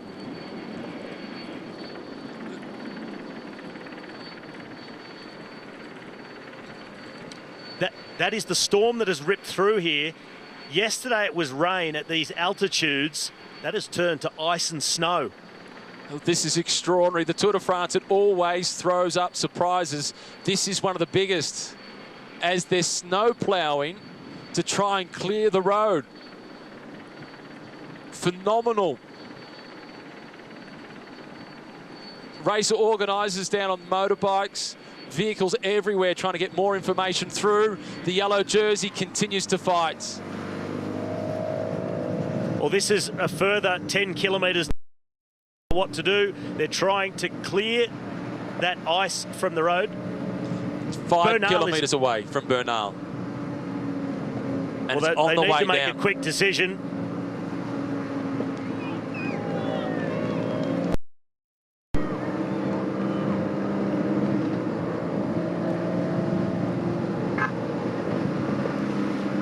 They're stopping the stage immediately, coming over race radio. They are taking the time at the summit of the Col d'Isere.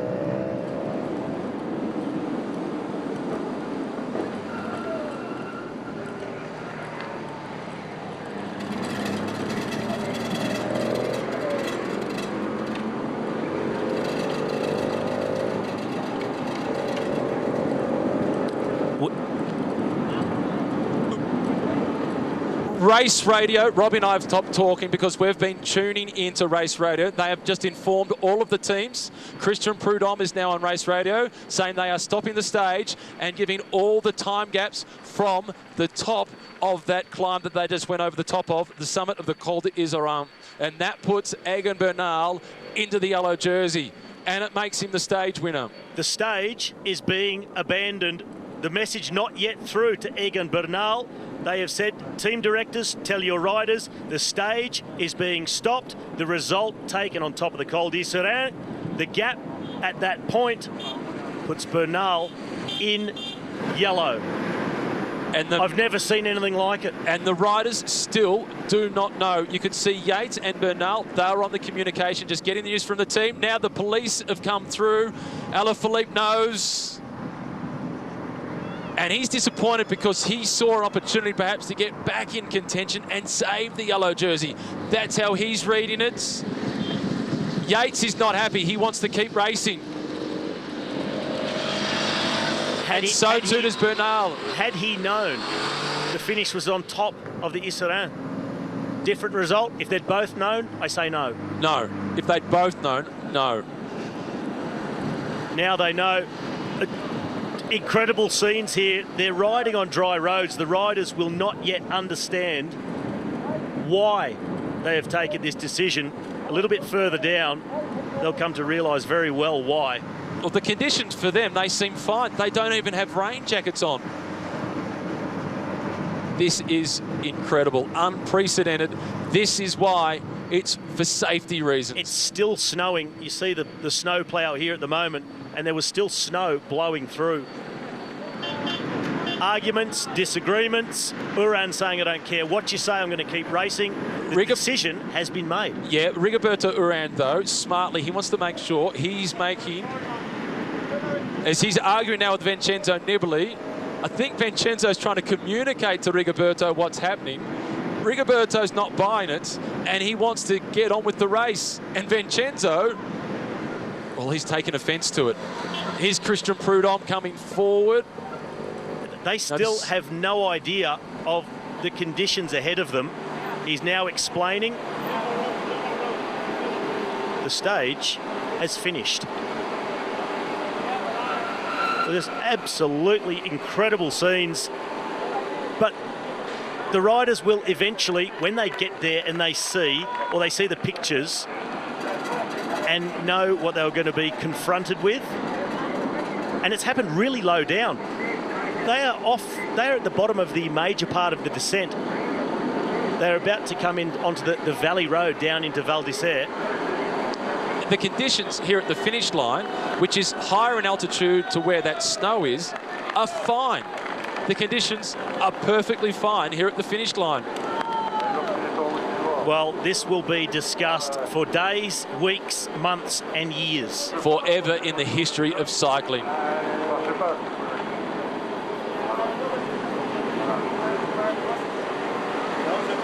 Simon Yates isn't happy with the decision, but the decision will not be changed. Once they've made the call, they can't revert. No, they can't go back.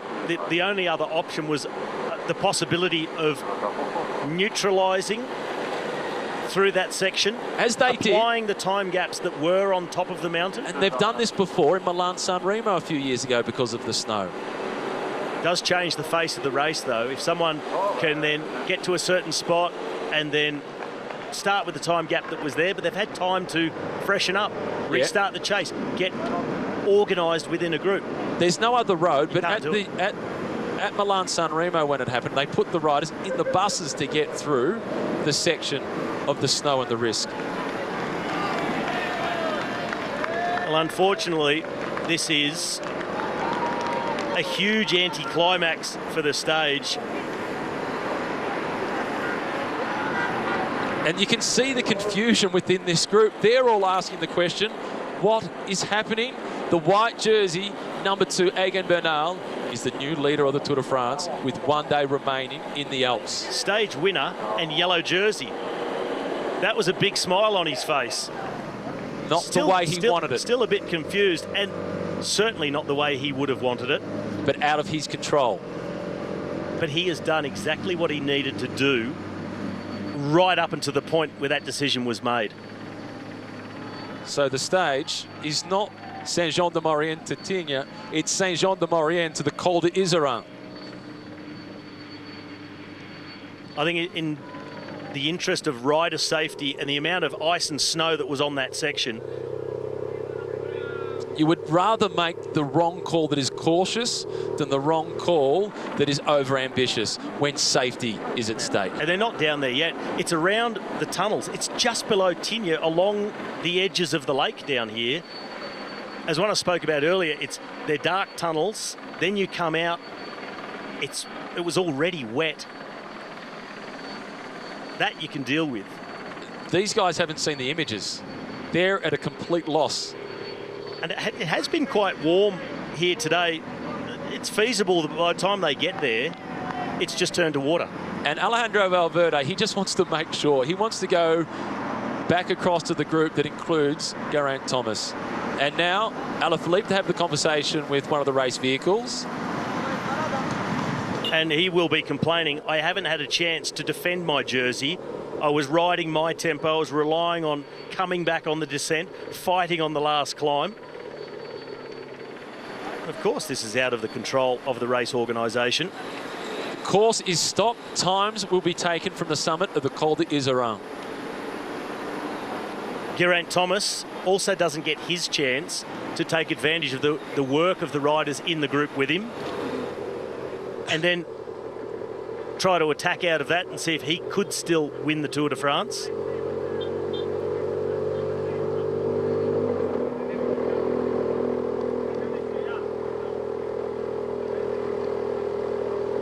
So the organisation is saying they're going to try and stop all the riders in Val d'Isère, that no one rides through that section covered in snow and ice, and get the team vehicles down there to pick up the riders. So all the teams are up here in Tignes. All the team buses, they're all staying up here tonight. So they have to get down there, pick up their riders and transport them through here to the original finish line in Tignes. So confusion reigns in the peloton.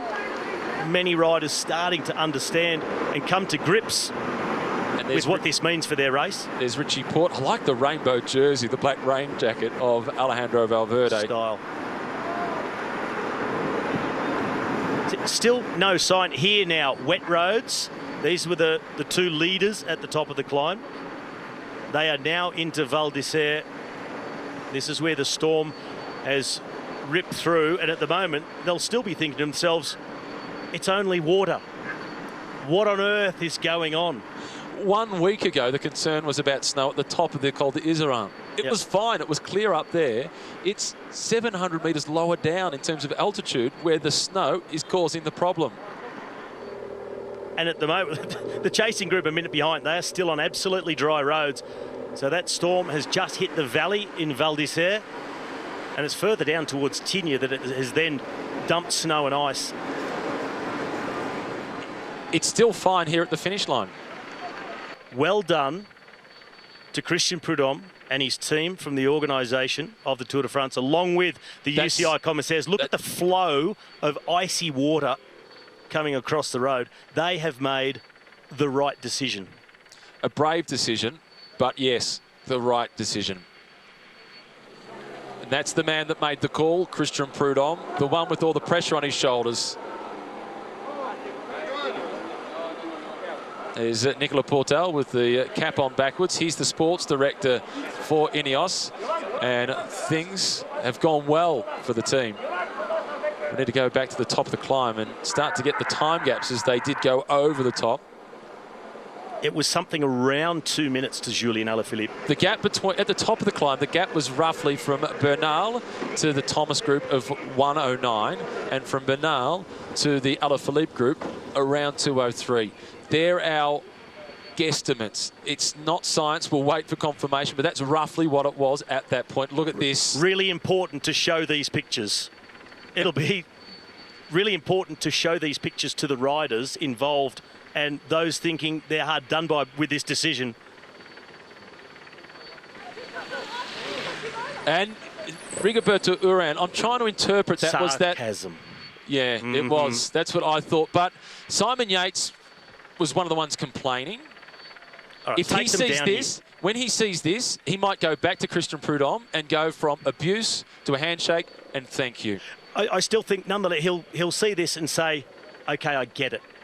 I understand. Right decision, but he would have loved to have seen that decision taken a little bit earlier to give him a fighting chance of winning a third stage. Well, we don't know when this happened, though. Well, very, very. I mean, they've had to make a decision so very quickly. Yeah. And it was dumping down as they were cresting the top of the Isère. You've got to wait and see how much comes down. Can we clear it on time? Will it melt? An incredibly difficult decision to make under the pressure of the race coming at you, with the riders screaming down the descent from the Isère. And Nairo Quintana at the top of the climb of the Isère was at roughly 2 minutes and 55.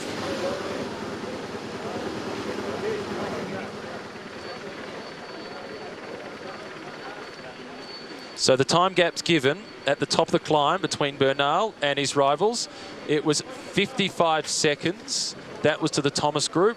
To the Alaphilippe group, or Alaphilippe on his own, was 2:04.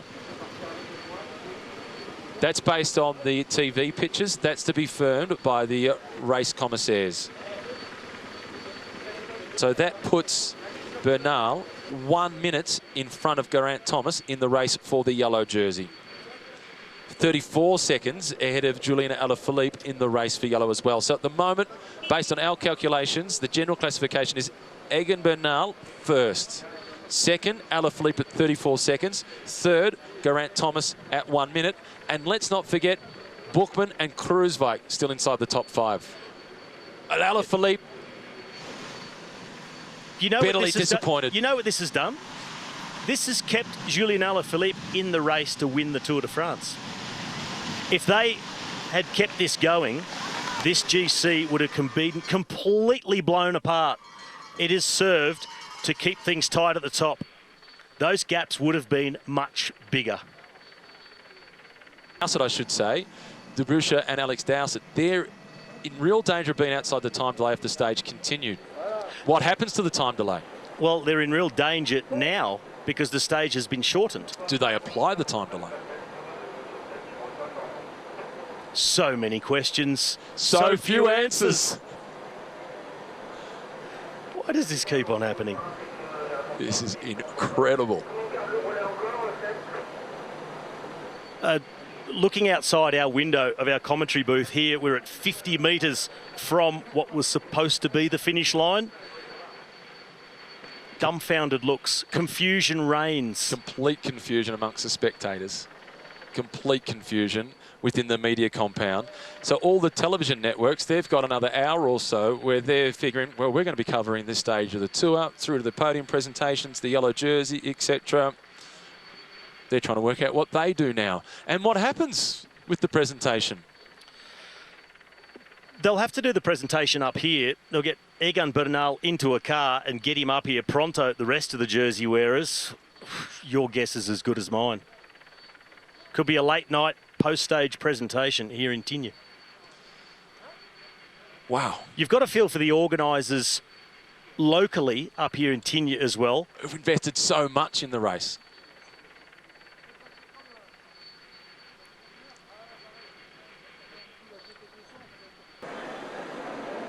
Christian Prudhomme, still looking at the telephone, searching for answers, as no doubt many of you will also be doing. Well, as confusion reigns here, if you do want to see one of the major reasons they've had to stop this stage, I just tweeted that photo on Twitter. Have a look. My handle is @McEwen-Robbie, McEwen ROBBIE. Photo's just gone up. Sport delivering every single emotion possible. Egan Bernal, he's on a high. He's in the yellow jersey. He's 45 seconds in front of Julian Alaphilippe. The defending champion, the teammate of Bernal, Geraint Thomas, is in third place. The green jersey is all but secured for Peter Sagan. He needs to get through one more day of climbing and then perhaps another stage meet in Paris.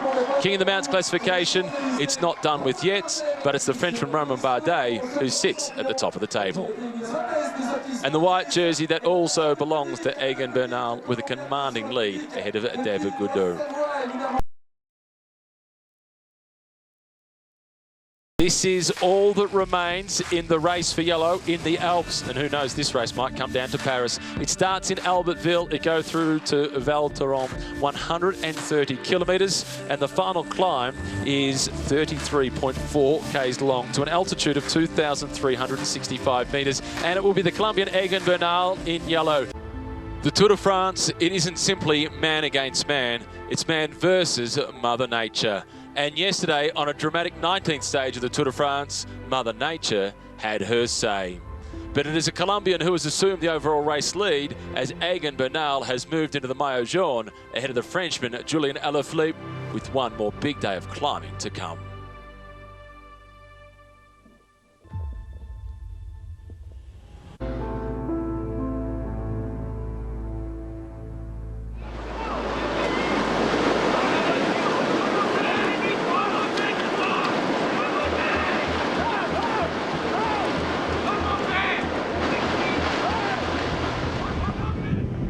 The impact of Mother Nature, the riders in shock as they were told that the stage would be cancelled.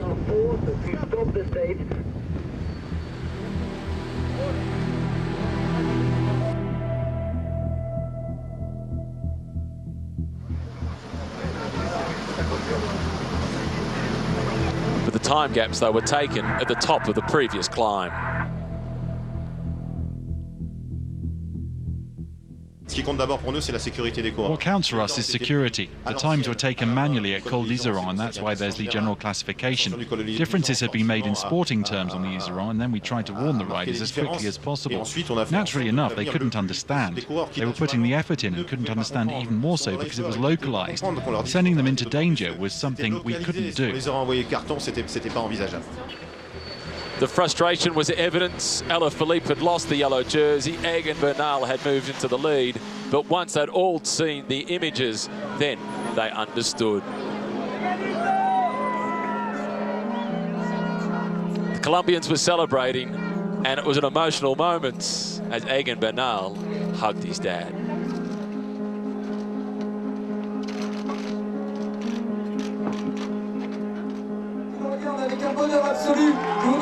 Onto the podium, not for the first time, but definitely for the first time in the yellow jersey, with just 2 days awaiting, and then it's into Paris, potentially to be the first Colombian to win the biggest bike race in the world.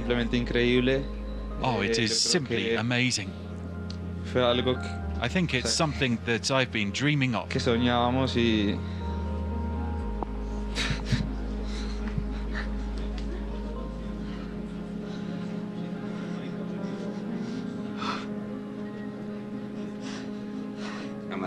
Amarillo.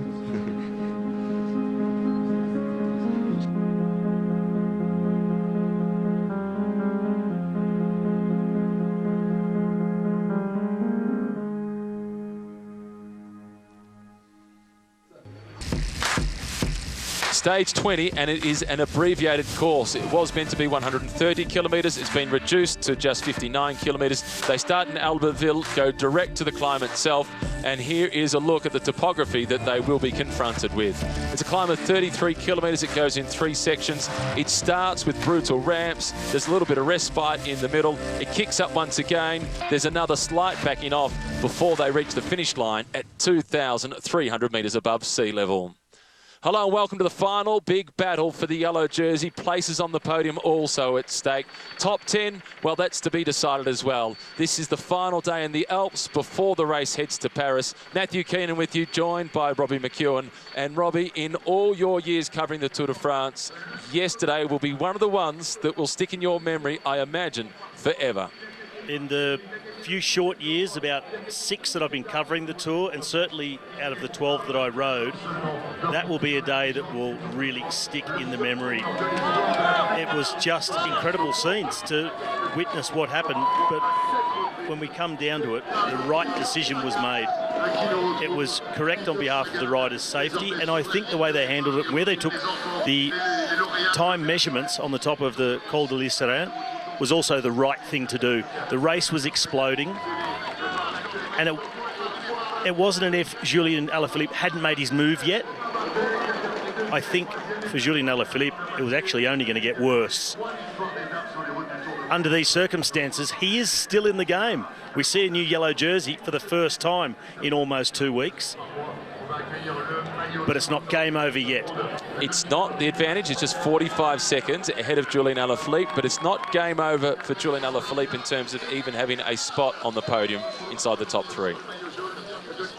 He can move forwards, chances are slim. He can definitely move backwards, and there are riders lurking. A guy like Steven Kruijswijk, who said after yesterday, I hadn't made my move yet. Certainly he's got to try today to get himself on the podium. He needs to get rid of Julian Alaphilippe and take over a spot on the podium. He was one of the riders really disappointed yesterday with the stage being cut short. He's not the only one, but significantly he'd laid his strategy out around the final climb in Tignes, where he'd done 10 days in altitude training prior to this year's tour. That was one of the places that he based himself. So he knew the course like the back of his hand. But Mother Nature had her say. She did. And that last climb, make no mistake, that was very, very difficult. The last 5 kilometres was fairly gradual, but the first 4 kilometres of it were really brutal, very steep, rough road, and that's why I maintain the worst wasn't over for Julian Alaphilippe. Had the race continued and got to that climb, I think he would have lost a lot more. We'll never know. The debate will continue forever and a day. It depends on exactly who you speak to, what nationality they come from, who they're a fan of. Yep, very different views. And I honestly don't have a preference between Bernal or Julian Alaphilippe winning the Tour de France. Both great winners, both very deserving. In fact, I would have loved it if Julian Alaphilippe could have hung on and won the Tour de France. I didn't want him to get ridden out of the yellow jersey, but the fact remains that the strongest rider over this tour is in front. He proved that significantly on the stage where it was his compatriot, Nairo Quintana, that won in the way that he attacked to the top of the Galibier. And if others had the legs to go with him, to stick with him, they would have at that very moment. So they already got the message. They saw what he did on the Galibier. He then did the same on the Isère. They just could not go with him. He is simply better. The best thing that Egan Bernal can do today is ride for the stage win. Treat it as a one-day bike race. And it can potentially be the biggest day in his young career. Starting in Albertville for the 5th time in the history of the Tour de France, a town that is best known as the host of the 1992 Winter Olympics, which was, as many of you would know, the last year that the Winter Olympics and the Summer Olympics were held in the same year. Inside the last minute for the countdown to roll out throughout the neutral zone. The neutral zone today will be short, so it won't take long before the flag comes in and the racing will be on. Another two of the Colombians at the back, number 91, Rigoberto Urán, alongside him, Nairo Quintana. Rigoberto Urán sits in 7th place overall. Nairo Quintana is in 8th position. The final countdown by the locals in Albertville.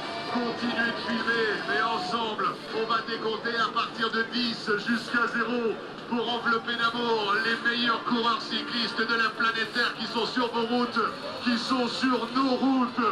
Dans 10, 9, 8, 7, 6, 5, 4, 3, 2, 1.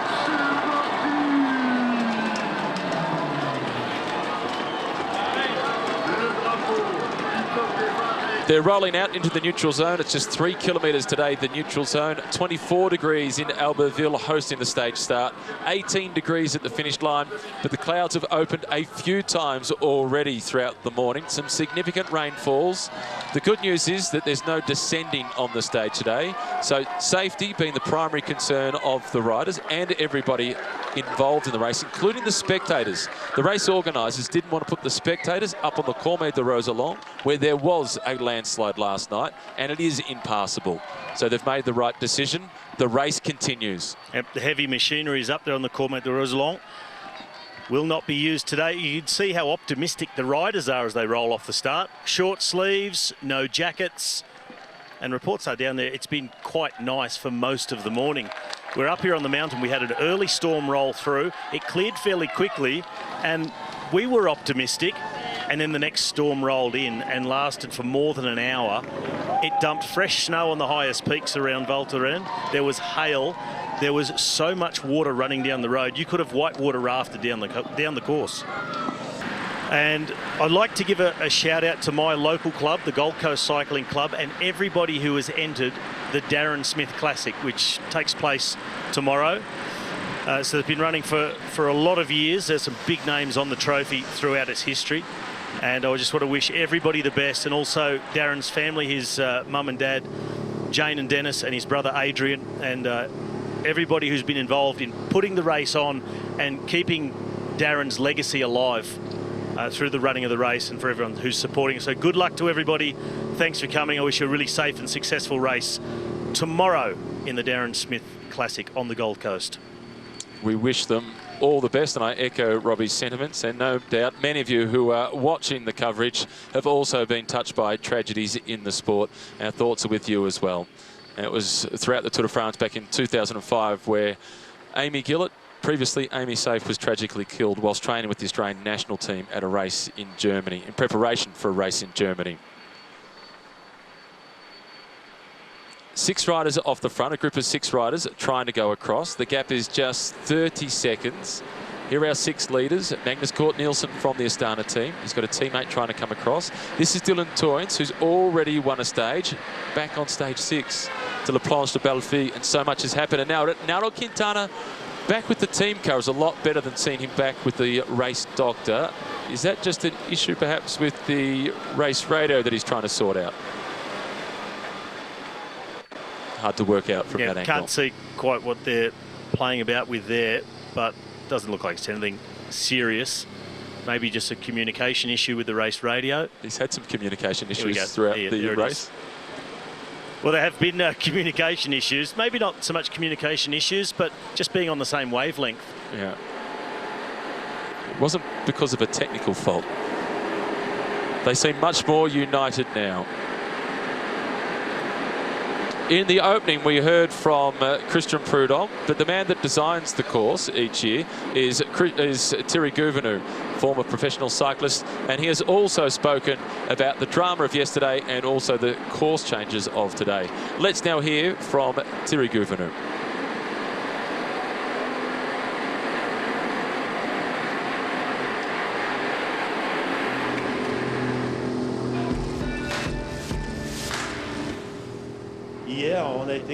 Yesterday we were forced to take the decision because of a small 2-kilometre section. It wasn't easy to predict. We're not out of danger of the same thing happening today. The weather is capricious and a lot of storms have been predicted for the finish at Val Thorens. If we have to take the same decisions as yesterday, then we'll be obliged to take them. The truth is that if the road is blocked by a landslide or because of hail or snow, then the only solution is to reduce the stage length. I hope that won't happen. I hope we'll be able to go up to the summit even if the conditions are difficult. We know it won't be easy and there'll be rain around. I just hope we won't have the hail or the landslide and we'll be able to go up to the summit.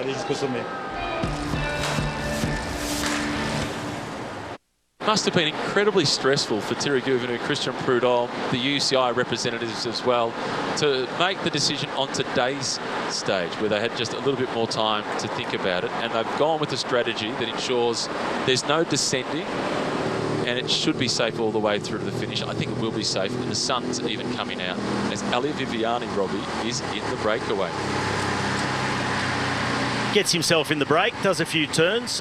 Hopefully for him, opens up a decent gap, and he'll just be able to cruise his way up to the finish, not worrying about a time limit, because he will be thinking about tomorrow in Paris.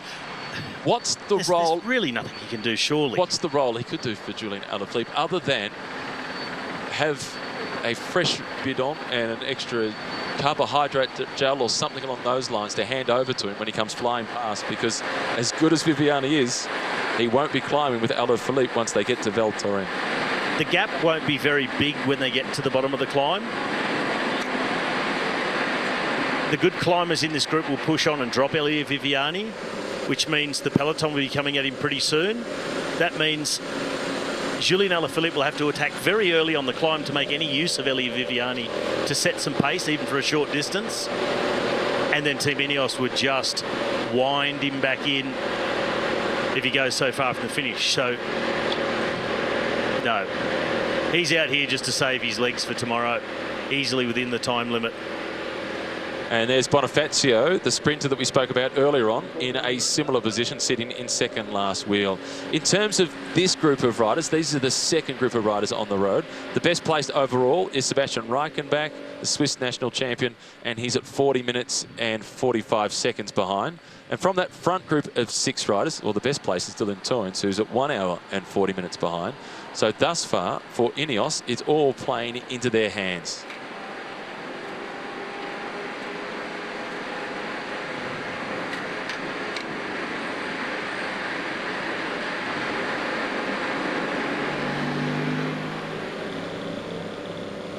This is Nelson Oliveira from Movistar. They are comfortable leaders in the team's classification. Gorka Izagirre then rolls over him from the Astana team. Mikel Kwiatkowski into a familiar position into the Alps, defending the yellow jersey.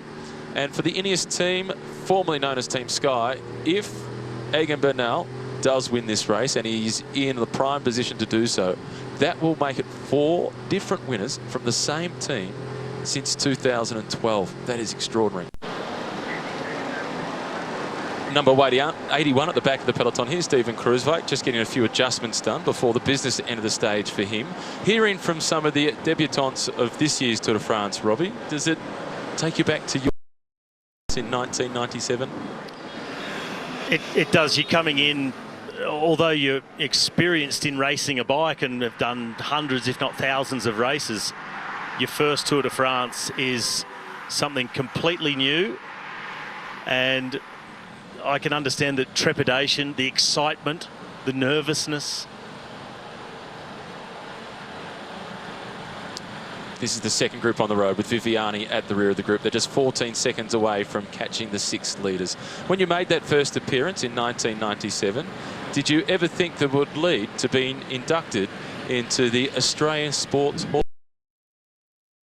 No. I think as an athlete, you concentrate so hard on what you're doing, trying to get it right, trying to win, that you honestly do not think about those sort of things. But yeah, it was announced today that that's a huge honour.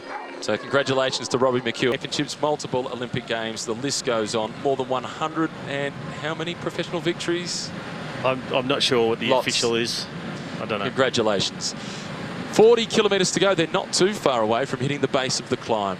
And they'll know, with having 2 minutes, they can't hang around and just tempo on the early slopes. They have to race it all the way up. And even with the quality of the riders, Michael Woods is amongst them. Steve Cummings has managed to make the move for the first time. There he is, number 203. Also in this group for the Movistar team, Vincenzo Nibali. Nibali was very good yesterday in the break all day long at the front when the favourites came up on the Iseran. I've been checking the radar as usual, Matt, and it looks like we are coming into a clearer patch. That the next front doesn't move quickly enough and it arrives after the finish of the race.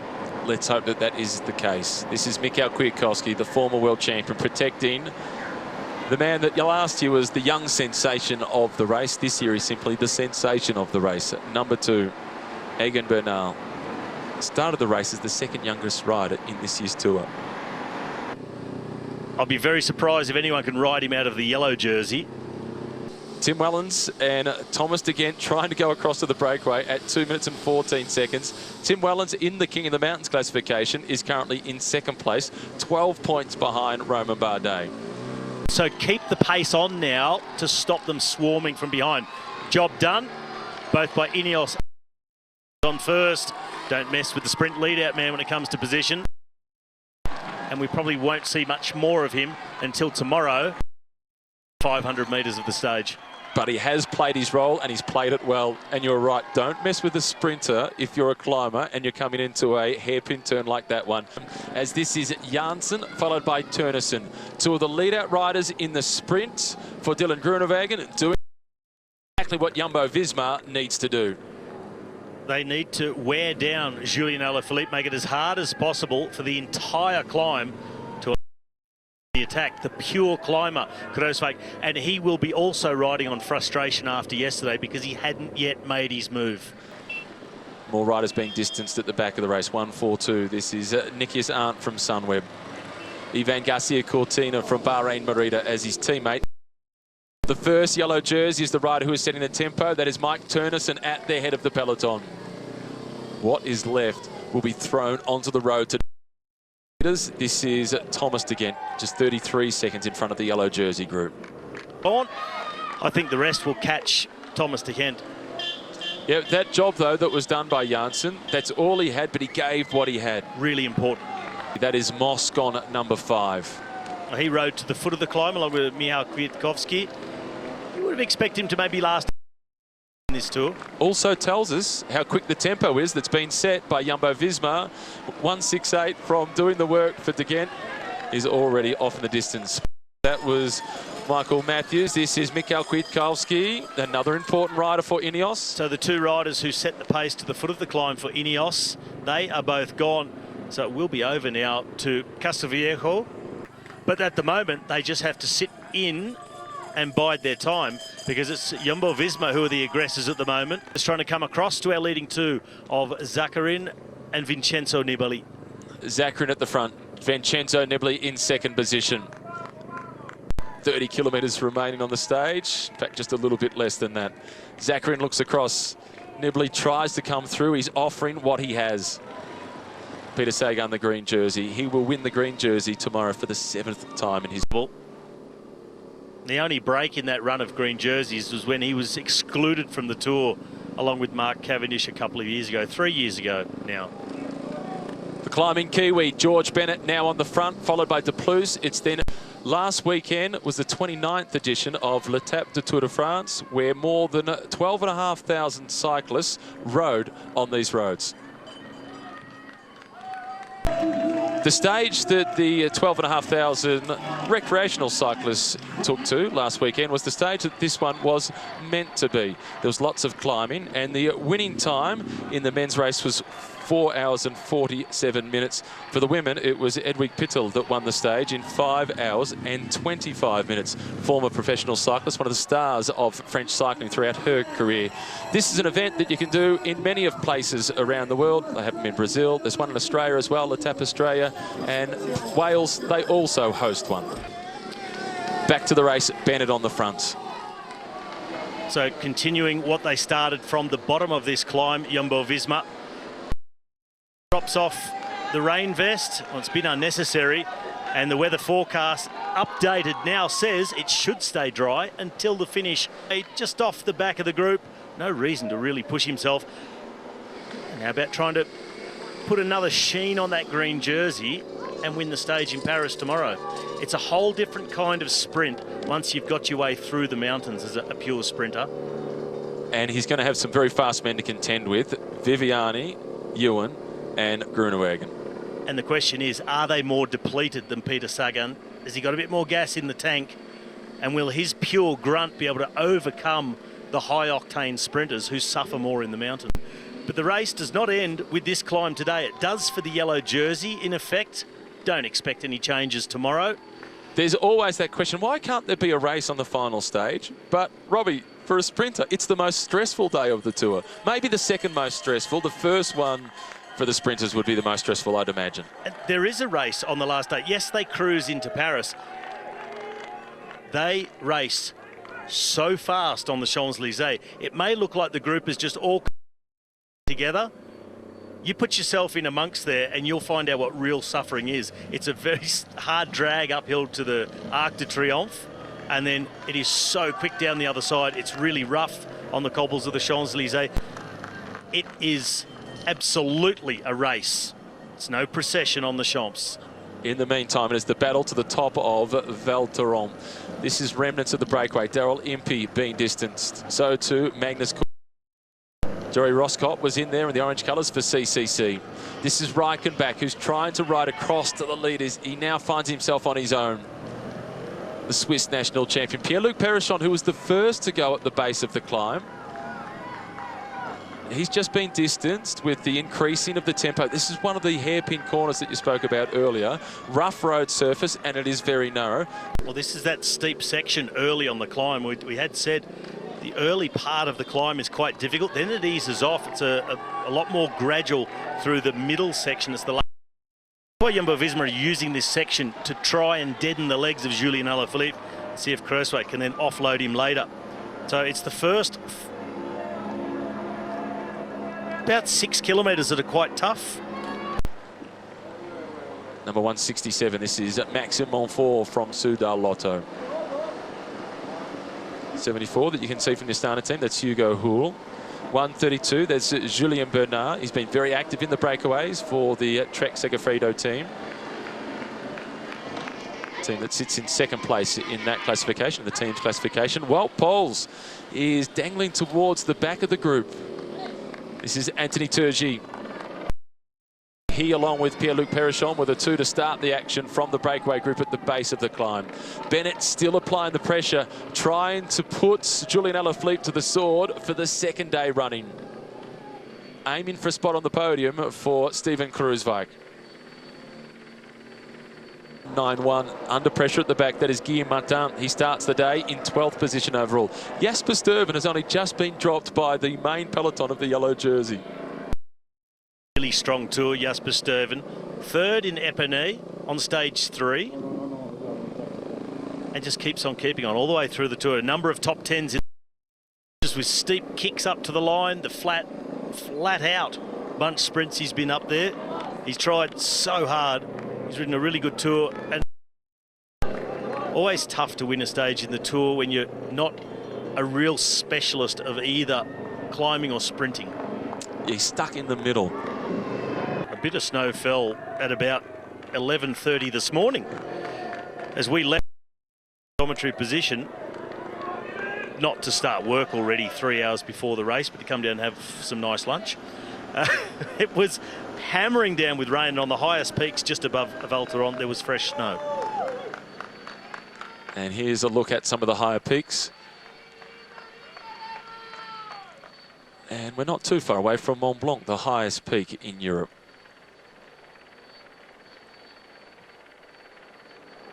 But the weather so fickle here in the Alps. Like yesterday, it poured rain on one particular spot so hard and caused that landslip. And in other places, it was still sunny. That's why the riders had such confusion as to why they were being called to stop. They couldn't understand. They said, we're racing in the sun. What are you talking about?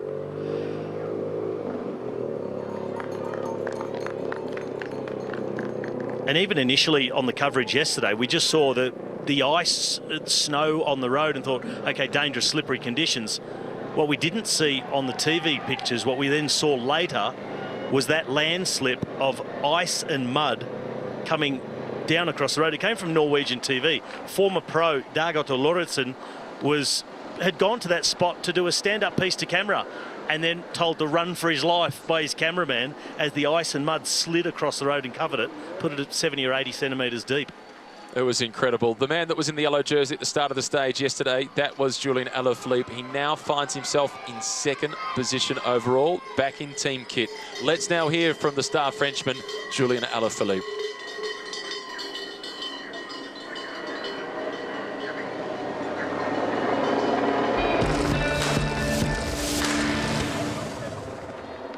I need to fight to the end to still in second position. And yeah, if I arrive on the podium tomorrow, it's amazing for me. If I lose everything, I will still happy because it was a really special Tour de France for me.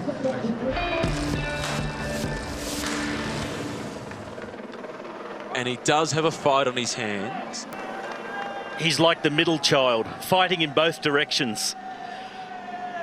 He's got to attack on one side to see if he can pull off a miracle. He's got to defend on the other to stop being overtaken by someone that wants to have his podium spot.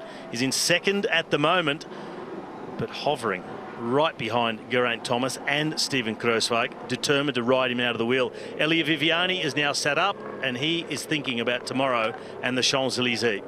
But George Bennett is not. He's just thinking about what can he do for Steven Kruijswijk. As the yellow jersey, Egan Bernal swings out, takes a look around, perhaps a conversation with Geraint Thomas. He looks at ease. With the pace setting of George Bennett, I'm quite surprised to see it's still such a large group. Then again, it's only the first climb and the only climb of the day. So fresher legs, it'll take a lot longer to wear them down. But on the upside for George, there's still 23.5 kilometres of climbing to go. And that's for the leaders who are 2 minutes in front.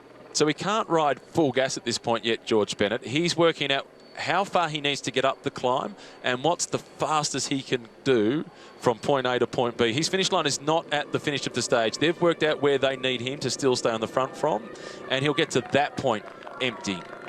I think he needs to get to 9 kilometres to go if he possibly can, and then from there, Laurens de Plus ramp it up, put everybody in the red, and that's a moment where Kruijswijk can try and go on with it and see if he can ride himself towards the podium. And let's not forget that on the Stage de Valois, George Bennett didn't crash once, but he crashed twice. Crashed once early on a descent when a rider fell in front of him. That was Nico Roche. And then later he fell on the descent of the Galibier approaching the finish line. So just quite incredible that he's been able to get back on the bike, stay in the race, and even more incredible, he's able to do the pace setting on the front in the mountains still after all of that. It was a horror day for him, but he is bouncing back, and as he said afterwards, he will fight on. This is the leading group. Zakarin at the front, followed by Tony Galopin, then Pierre-Luc Perichon, Vincenzo Nibali in the red colours of Bahrain Merida. At the back in the pink of EF Education First, it is number 98, the Canadian climber. That is Michael Woods. Interesting to listen to throughout the race, Michael Woods. I like that he owned the crash into Saint-Etienne when he took out Geraint Thomas right behind him. Fortunately, Thomas was uninjured. Woods was injured. And he's spoken really openly about his vulnerability, the challenges of his first tour, and his joy of racing his first tour. I like how excited he's shown he is to be here, and what an honour it is for him to be riding in the Tour de France. Just having a number on, just being a part of it, let alone what he's been doing out on the road. And he's been trying so hard, got into a number of breaks, and wouldn't that be a story for him to stay away today, the former runner? And you'd have to think he missed his calling early. Pity somebody didn't give him a bike sooner. It was injuries that curtailed his running career, but he was an Olympic level runner throughout his career. He still holds the mile record in Canada and the 3,000 metre record. This is the leader of the King of the Mountains classification, Romain Bardet. I don't want to burst your bubble, but I looked up the Canadian athletics records the other day. Doesn't hold the mile surpassed. record. Yeah, he's been passed. Okay, I'll have to scratch that one out of my I think it's now notes. down to 350. Really? He was at 354, I think. Which is still super. It's crazy fast. Lucky he started riding a bike. Yeah. He is brilliant. Kamna still in this group. Roach at the back of the group. Kamna is another one of the young riders that we'll be talking about for a long, long time to come. And we haven't mentioned Bookman yet today. Emmanuel Bookman still holding on to a spot, well placed inside the top 5. He hasn't fired a shot as yet, but he's not that far off, potentially, of getting himself up onto the podium. He's 1 minute and 50 seconds behind Egan Bernal. He finds himself 1 minute and 5 seconds behind Julien Alaphilippe, and he is just 27 seconds behind Steven Kruijswijk. He might be a chance to finish inside the top 3 in Paris tomorrow. Everyone's still a chance at this point with 22 kilometres to go. Not these guys, though. Up in the high summer grazing area. The Roquefort cheese in this region is the cheese of choice. And we've gone from the vineyards of the Languedoc region and through Burgundy earlier on in this race. And now we get into a region that is better known for its cheese. And the raclette that they have up here in the Alps is pretty heavy on the stomach, and it makes you collapse into bed at the end of the night. Lucky you're wearing the elasticated waist. It's come in handy. Bad sign for Alaphilippe. Yeah, and the Vultures today are wearing black and yellow from Jumbo-Visma, and they're ready to swoop.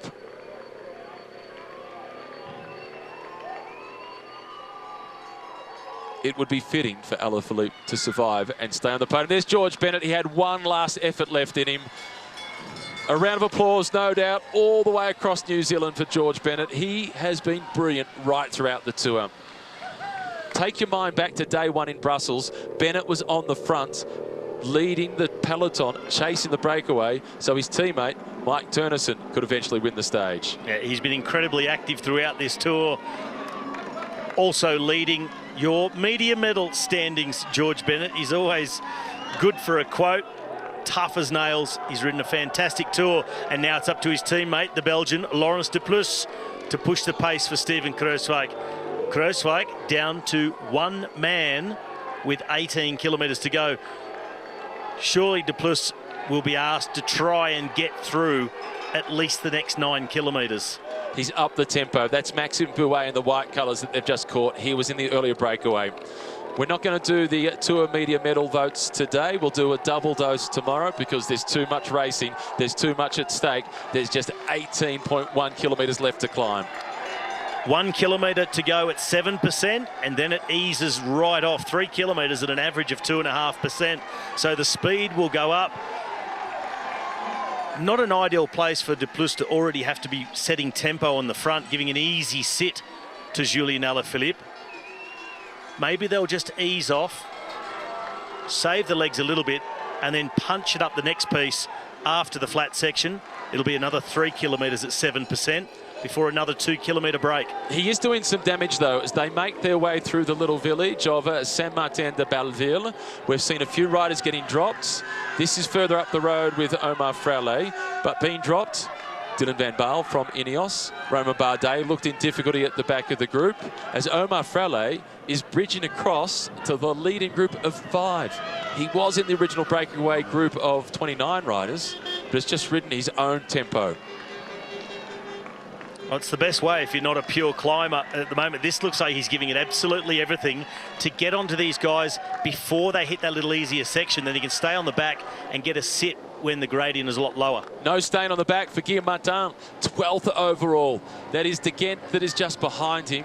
He's been 23rd and 22nd in the Tour de France in his past 2 appearances. He was hoping for a top 20. He will secure that. Now he tries to defend 12th place. Bauke Mollema is the next victim of the increasing in the tempo by Laurens de Plus. This is Patrick Conrad, the Austrian national champion. Just behind him, Dylan van Baarle. De Plus on the front. Last year, he was a teammate of Julian Alaphilippe. Frederic Bacal is the next rider being caught from the original breakaway. Jonathan Castroviejo sitting in 2nd position for Ineos. It's then Kruijswijk in 3rd. Wout Poels is the next in line. Geraint Thomas, then the yellow jersey. This is Van Baarle, now being distanced. But still trying to fight his way back onto the wheel, hoping to get to that little flatter section, maybe be able to recover, do something meaningful for the team. But the gap is opening in front of it. This is Pello Bilbao at the back of the group, as Laurens de Plus continues to turn the screws on the front. And the rider that you saw in the pink colours that we just flashed past, that was Tanel Kanga, the Estonian from EF. They still have Rigoberto Urán in this group, and they also have Michael Woods amongst the leaders, but it's been reduced significantly down to 135. What do you make of Julian Alaphilippe? Jersey open, out of the saddle, swinging wide with the handlebars, mouth open. Fighting to try and hold on to 2nd place overall now, Julian Alaphilippe. He's got Enric Mas just behind him, and he will stay with him the whole time as Richie Porte, number 131, starts the day in 10th place. 11th is Warren Barguil, who is still in that leading group. And the gap between those two is just 35 seconds. Port might be slipping outside the top 10. At this rate, he will be. That is a real surprise to see Port go out the back at this moment. And it could be the end of a top 10 finish for the Tasmanian. It has been a better tour than the last couple of years for Richie with those crashes on stage 9. But things haven't quite gone according to plan for Richie Port the entire season. An interrupted preparation has impacted on Port's performance here. And in this tour, it's been a little bit of a case of good day, not as good day, or good day, bad day sometimes as well. Very good yesterday. He was not far behind the best on the Isserins. And that's come back to bite him now. Julien Alaphilippe, he is sticking to the wheel of Egan Bernal. But it is Lawrence de Plus at the front who is doing the biting.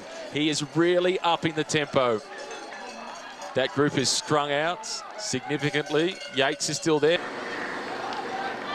This is Port. It's a long fight now through to the finish line for Richie Port. It's been a tough season for the Tasmanian. He's got to just time trial through to the finish and hope that riders that are still in this group are going over their limits and completely blow, and he can catch back up and maintain that top 10. Alaphilippe must be going okay because he's just reached into the back pocket to pull out some food. It's a shot of Daryl Impey, and he's just being caught. He was part of that breakaway along with Magnus Cort. He's the Astana man right next to the yellow jersey are those two. Looking to slot in somewhere. For Ineos, they still have 3 riders towards the front. They have Wout Poels, Geraint Thomas, and then the race leader, Egan Bernal. Here are the leaders on the road. Pierre-Luc Perrichon with the jersey unzipped comes through to the front. Tony Galopin is the next in line. Then in the red colours, it's Vincenzo Nibali. At the back of the group from Astana, having just made contact. And with the red helmet for Katusha Alpecin, it is Ilnaz Zakarin. This particular kilometre that they're in at the moment, an average of 3.6%. The next kilometre, only an average of 2% gradient. So it's going to ease off for them. And with that time gap for Richie Port through to the yellow jersey group, in terms of him holding on to a spot inside the top 10, Warren Barguil is in that leading group. 10th place at the moment, but Warren Barguil looks good. Richie Port is starting to struggle, and Barguil will be inside the top 10 by the end of the stage. Barguil may even win the stage today. It's not beyond him. He was good yesterday. He was very good yesterday. He's really been getting better and better as his tour. Frenchman 2 years ago, winning on the Col d'Izoard, also in Foix in a breakaway. And then nothing. A year of absolutely nothing. He was in the abyss. Perrichon on the front. Then it's Ilnaz Zakarin. Tony Galopin from AG2R in the brown, white and blue. There's Vincenzo Nibali, one of the earliest attackers. It would be justice if he was able to win a stage, if he had the legs, if he could find what's necessary to hang in there. But I think they're going to get caught. Yeah, it hasn't been for lack of trying for Vincenzo Nibali. He's made all the right tactical decisions to get into the moves. He just hasn't had the firepower. You didn't need to have the picture to take that guess, did you? Well, they still have ambition. They want the stage victory. Mikel Landa also, he sits in 6th place overall, 4 minutes and 30 seconds down. And now Castroviejo off to the left. Just got back and now been offloaded, and this where it goes steeper again. So a well-timed acceleration by Soler, but he's got a gap. But this is good for Steven Kruijswijk as well. That was Kamna at the back, and Vincenzo Nibali will have heard of the acceleration of Marc Soler, so he ups the tempo out in front. There's no more time for swapping even turns. This is Pierre-Luc Perrichon. He has paid the price, but he has ridden really well this tour. When they had 2 minutes at the bottom of the climb with 33 kilometres of uphill ahead of them, well, we knew already it was going to have to be a 100% effort. Second place overall after 14 days in the yellow jersey. Alaphilippe is cracking. He's paying the price of all that aggression throughout the... Is mission accomplished for Jumbo-Visma. That's what they were targeting. And waiting for him is Enric Mas, but I'm not sure there's a whole lot that he can do. Bardet also dropped, Leonard Kamna behind him. But this is the big story, Julien Alaphilippe. They attacked him yesterday. They wore him down.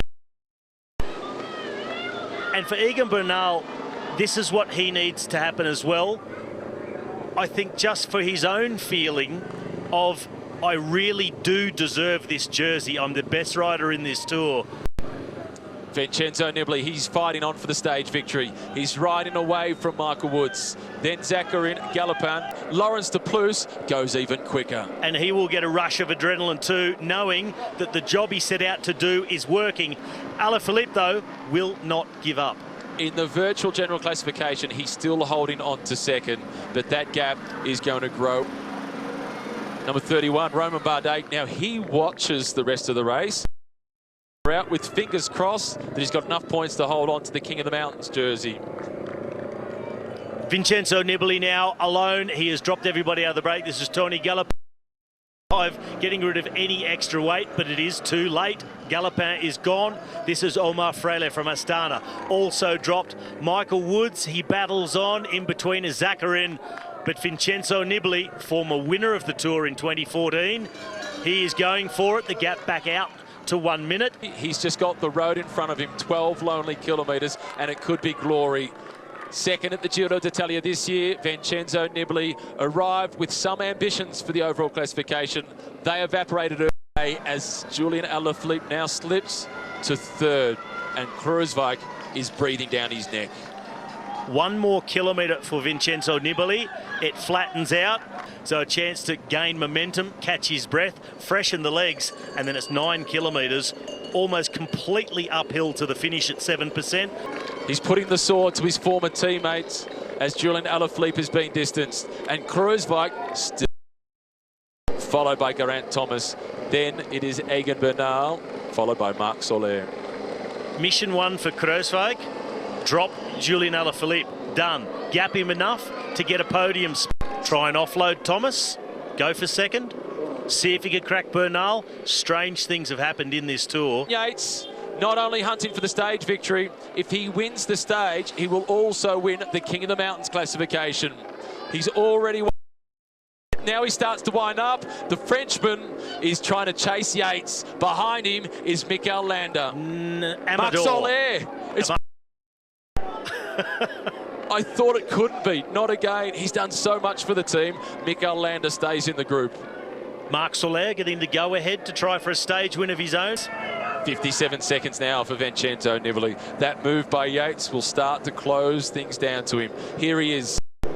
In fact, 8 seconds. Soler now working with Warren Barguil. Number 67, Marc Soler, has sacrificed everything for Movistar. This is Nairo Quintana now who is attacking. De Plus, he swings off. He's done. It was Mollberg looking after the interests of Emmanuel Buchmann. Well done, number 83. Huge ride by Laurens de Plus. Yates, Soler, Barguil, Ilnur Zaccarin swings back in, all in pursuit of this man. Simon Yates, he already has stage wins. He has 2. Marc Soler sits behind him. Ilnur, the red helmet. I can't maintain this tempo. And Marc Soler, again, looking across the shoulder. Nairo Quintana is coming. And on the climb to the top of the Col de Galibier, Nairo Quintana was the quickest in the race, and he set a record speed. Followed then by Wout Poels. Geraint Thomas is the next in line. Then Bernal, who's followed by Kruijswijk. Then it's Buchmann. Then it's behind him is Rigoberto Urán, and still on the back is Leonard Kämna. Leonard Kämna. Front, or the chase group, as they come into the tunnel, they're just below the village of Val Thorens. If they look up, they'll be able to see the finish from here. 39 seconds. They're gnawing away at the advantage of Vincenzo Nibali. And Nairo Quintana in that chasing group, that's no concern to Kruijswijk or Bernal or Thomas at this point, because he starts the day at 5 minutes and 17 seconds behind the yellow jersey. And they emerge from the tunnel, and look who's the man on the front setting the tempo. Marc Soler trying to do the job for Nairo Quintana. And Norken Barguil, surely Movistar, they give him the green light to go with 5 kilometres remaining. And it's being closed down by Mühlberger. This is now the first chaser, Marc Soler, the super domestique from Movistar. He keeps pushing on in search of the Italian. Mühlberger, he is bringing the rest of the group back. Tell you about the confidence of Mühlberger's teammate, Buchmann. Buchmann has obviously said, yes, I feel fine. Wind it up. He's a lot further back in the group though, Buchmann. He's on the wheel of Steven Kruijswijk, who in turn sits on the back of the yellow jersey, Egan Bernal. Because he needs 27 seconds overall. Quintana now caught. He tries to settle back into this group with Mühlberger setting the tempo. They go through the 5 kilometre marker as Vincenzo Nibali still holds on to a 29-second advantage. Kruijswijk out of the saddle in the yellow and the black colours. He's also starting to feel the pressure. He's 2.5 minutes swings behind. off. Mühlberger swings off. It's Wout Poels now setting the tempo. The Frenchman has been dropped. This is Warren Barguil. Gregor Mühlberger, a huge ride at the front today. Warren Barguil, top 10 position in this Tour de France, hoping he gets a second win, rejoin the group, maybe catch Vincenzo Nibali, have at least a shot at the stage. Mikel Nieve off the front, looked to be on his way to a stage win. Much like Vincenzo Nibali, Geraint Thomas came like he was speed. This is the little downhill section for Nibali. He'll open up the gap through here. We know what he can do. Surely no burst of speed can catch him from here. He's underneath the kite. 1,000 metres remaining for Vincenzo. For Julian Alaphilippe. And he's on target at this point to defend a top 5 finish. It looks like he will do so. He's dug a little bit deep. He has not won the Tour de France, but he has won the hearts of all of France and perhaps a little bit further beyond the borders. Landa came in at 14 seconds, so he's got 3:44 to make it to the line, and he will do so. It'll be 5th overall for Julian Alaphilippe. As he closes in on the back wheel of Toynes and Reichenbach, Julian Alaphilippe won't have yellow in Paris, but he will be celebrated by the French. He has been a star of the biggest show on 2 wheels. At the start of the Tour de France, if you'd said to Julian Alaphilippe, you'll win a stage on a steep uphill finish, Epernay. Yes, I know. You'll win the time trial in Pau. Get out of town. You'll finish 5th overall when the race reaches Paris. You're mad. Go away. I don't believe you. Craziness. He's done all of that, and he's done a lot more as well. That's not a tangible result. It's not a result on paper that he is the new hero of French cycling. And one of the ones of the past few years, Romain Bardet has just gone across the finish line, and he will be the winner of the King of the Mountains classification. Vincenzo Nibali wins the stage, Valverde in second, then Landa, then the Tour winner, Bernal, followed by Thomas, Uran, Buchmann and Kruijswijk. Kruijswijk, he just didn't have the firepower today, but he tried, and the team, they achieved their mission. They got him onto the podium. But congratulations, Julian Alaphilippe, on everything. There's the general classification heading into the final stage in Paris. It is Egan Bernal with a 1:11 buffer over his teammate Geraint Thomas, followed by Steven Kruijswijk, who gets a spot on the podium in 3rd. Then Emmanuel Buchmann, and Alaphilippe has held on to 5th. It's then Landa, Uran, Quintana, Valverde and Barguil rounding out the top 10. To witness the first Colombian in history to win the Tour de France. And the man who leads them along, last year's winner, 2nd place overall, Geraint Thomas. No doubt that was orchestrated by the team, that it would be Thomas who leads them on. He's been one of the great servants for that team. Most of his career supporting other riders, in particular Bradley Wiggins and also Chris Froome.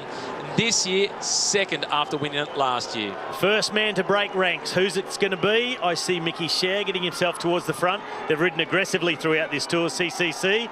Or will it be a French rider who is the first to go on the offensive here in the French capital? You can see the light blue colours of Total Direct Energy wanting to be the first ones to launch an attack. At the back of the peloton, 157, that is Stefan Rossetto. He was very aggressive throughout the first week as they head up towards the Arc de Triomphe. This is a recent addition to this course here in Paris, that they actually loop all the way around the roundabout at the top of the Champs-Élysées and do a lap of the Arc de Triomphe. I think it's added even something extra special to this stage. We've really enjoyed the past 3 weeks getting to know Egan Bernal just a little bit better. The race is on. Bernal is in yellow. Let's now meet him once again, the 22-year-old Colombian who's on target to win this race overall.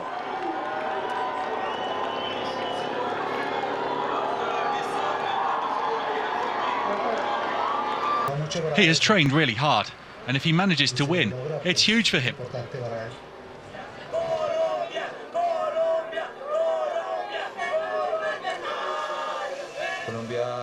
Colombia has always had very good climbers. We've won the Giro and the Vuelta, but we hadn't managed to win the Tour.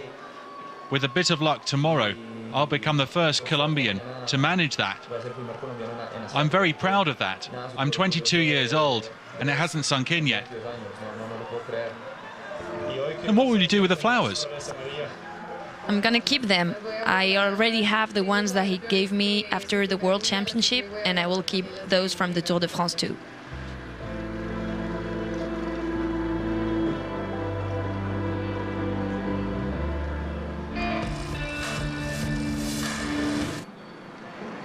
A look at the journey over the past few weeks for Egan Bernal. It will be a story that will be told for years to come in Colombia, obviously, and right around the history of cycling. This is Tom Scully in the pink colours, joined by Omar Fraile.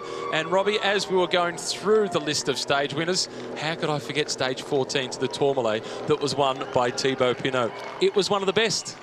In your defence, there's a lot more going on than just us talking about the race in the background, with producers talking in the ear and video packages coming up, etc. And in fairness, you need to skip through and get to a video package. It was overlooked, but definitely not forgotten. It was a fabulous win by Thibaut Pinot.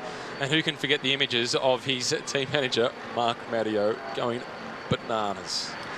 Group forming at the front now, Matt. The two attackers that went first, Omar Fraile from Astana and Tom Scully from EF. And they have been joined now by the chasers, Jan Tratnik and Niels Pollitt. Pollitt from Katusha, Tratnik from Bahrain Merida.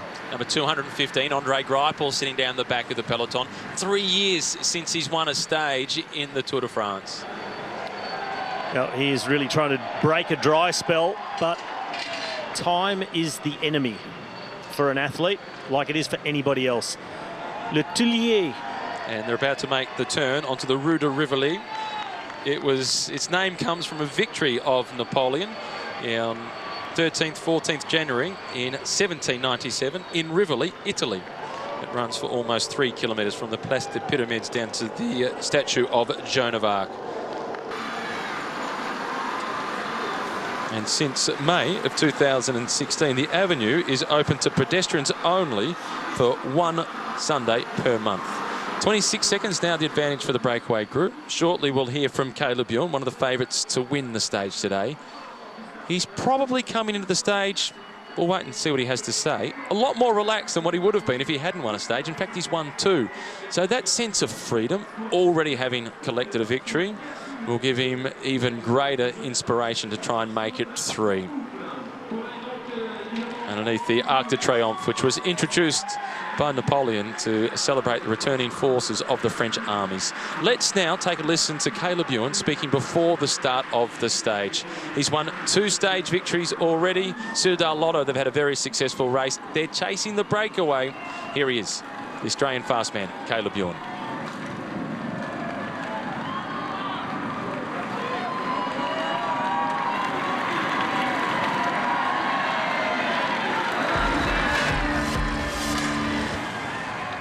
I think it's going to be timing, especially with the headwinds. Yeah, you obviously you don't want to go too early, and a lot of the guys, I've watched a lot of the sprints from here before, and a lot of the guys have gone early and held on. So it's actually going to be a difficult one to predict and try to judge. I'm going to test it the 8 times that we go over it before we finish. So I'll try to find out where the smoothest part of the road is. I don't think I can use my position entirely to its benefit today because of the cobbles. You know, there's a lot of weight on the front of the bike, and I want to try to keep the back down. So yeah, I'm gonna have to adjust my sprint style a little bit, I think, today.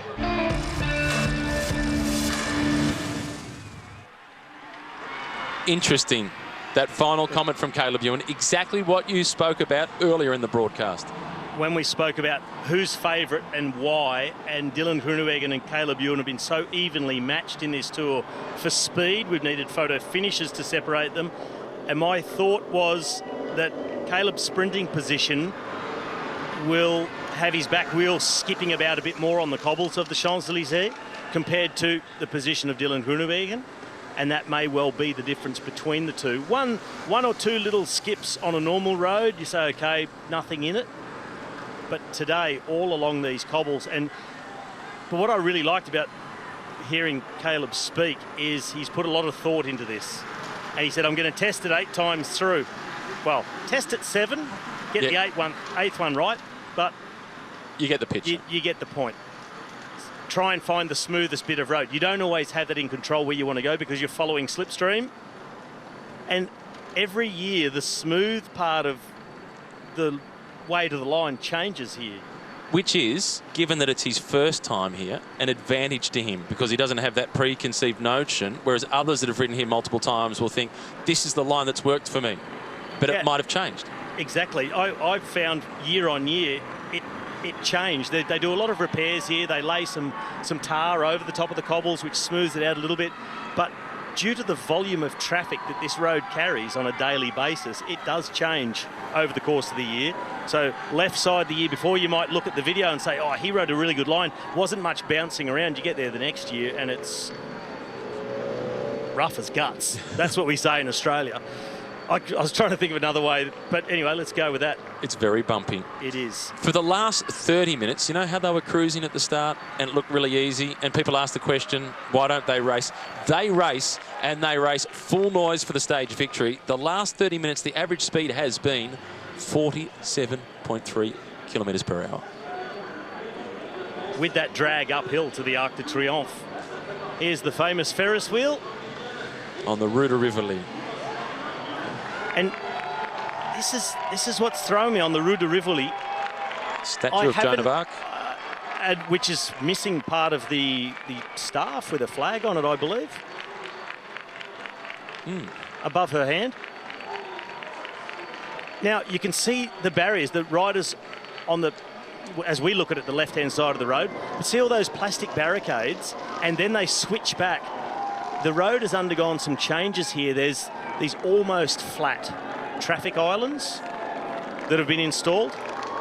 I assume they normally have traffic signs on them as well, which look to have been removed, but that is why the course has been narrowed through here.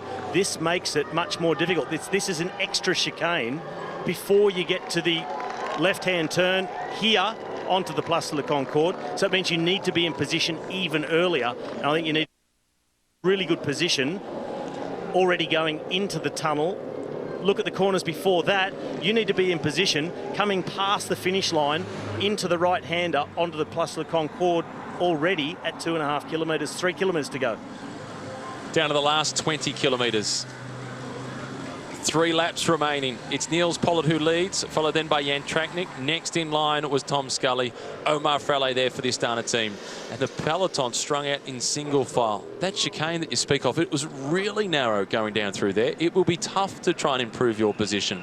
And that's going to be quite an advantage for Elia Viviani if his team can get their timing right. We've seen them mostly get it right in this tour, but he's won once. There he is, just going through the picture. Yep.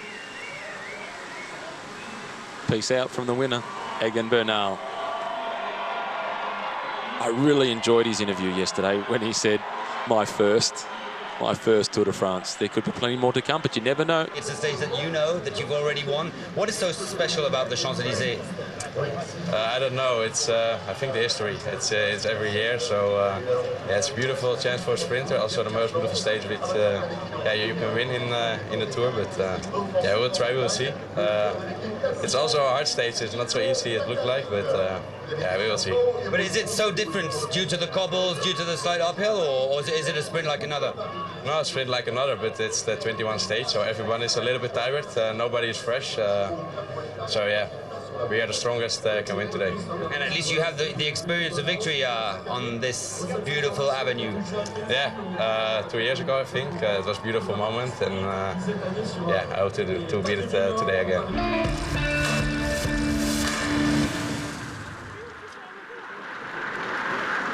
17 kilometres remaining. Dylan Groenewegen, he has won on the Champs-Élysées in the past. Robbie McEwen has been a sprinter and a meteorologist. He's licked the finger, he's stuck it out the window, and he's trying to assess the wind direction for the sprint finish. What's the conclusion? A very light headwind. We heard Caleb Ewan speak about it earlier. Their forecast was that wind direction would give a slight headwind, and it is keeping up like that at the moment. So that will influence how far you can go from on the front.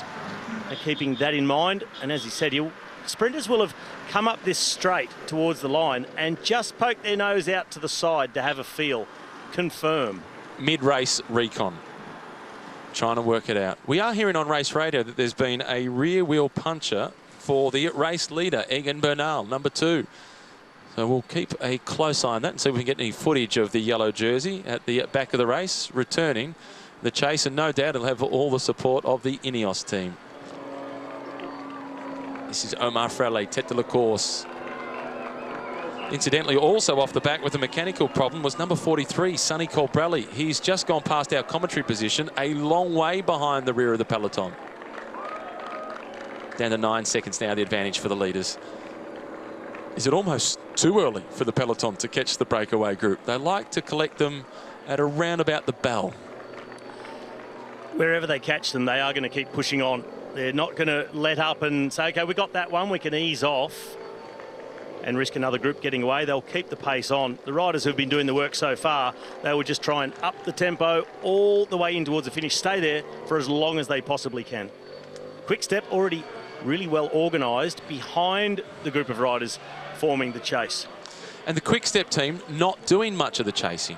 Earlier, they had Enric Mas there just momentarily, but they've already had so much success in this race.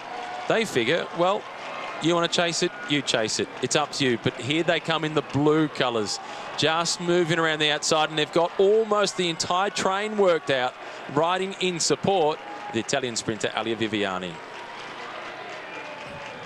Well, Matt, we spoke about it earlier, looking at how the course has been traditionally here on the Champs-Élysées, and particularly this stretch here along the Rue de Rivoli. They used to have the whole road, the entire 2 lanes.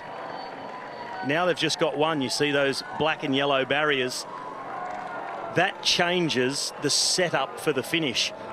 It's so narrow, you can't gamble on having enough space to move up when you need to in the last kilometre. 1.3, you've got to be up there earlier. 2 riders from the breakaway have been caught. That's Niels Pollitt and Omar Fraile going back into the peloton. Steve Cummings is on the front for Dimension Data. And it's Jan Tratnik and Tom Scully who are surviving off the front of the race.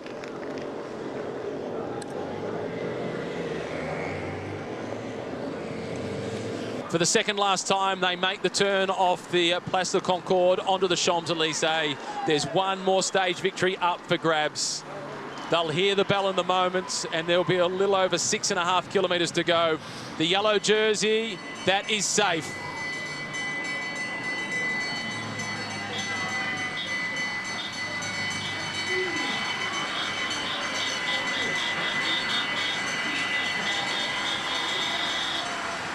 One lap remaining, 6.6 kilometres at the head of affairs as Enric Mas swings off for the Koenig Quick Step. All the sprinters now are battling for position. As a sprinter, Robbie McEwen, you've won here in the past. How nervous is it? This is where the stress is at its maximum. but you've got to focus. You've got to channel all your energy and fight so hard for position. You can't let your guard down for a microsecond or you are swamped. And that's Sunweb at the front, and perhaps Nicky's aunt has had the call. Matthews is out of contention. You go for it. I think that's quite possible. I haven't seen Michael Matthews come past our commentary position yet. Greg Van Avermaet is launching one last attack. The gold colours of the Rio Olympic Games gold medalists. He grits his teeth and he heads under the golden sunset under the Arc de Triomphe.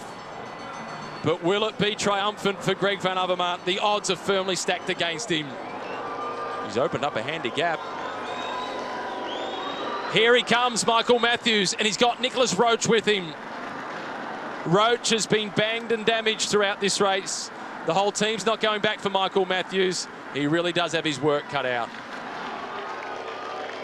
Van Avermaet still at the front. On his own, he'd like some company, but not too much, just one or two. But he's going to have the whole peloton pretty quickly. Trek Segafredo doing the chasing for Jasper Stuyven. In the peloton, look, the fight for position. This is on board with Jose Gonçalves. He's got Mats Wurz just behind him. They'll be trying to lead out Jens de Bucherer, the former Belgium national champion. And here he comes, blurring into the screen. Dowsett and then de Bucherer. They try to set him up for Katusha Alpecin. Well, last time up to the Arc de Triomphe. One more time around the roundabout. These riders now all out of contention, but the man winding his way through them, Michael Matthews, he'll make contact with the back of the peloton. If he can get to the front of it, it will already be amazing. Did you see the head of Nicholas Roach as it was swinging from side to side like a bubble doll on the dashboard of the car? It was about to fall off.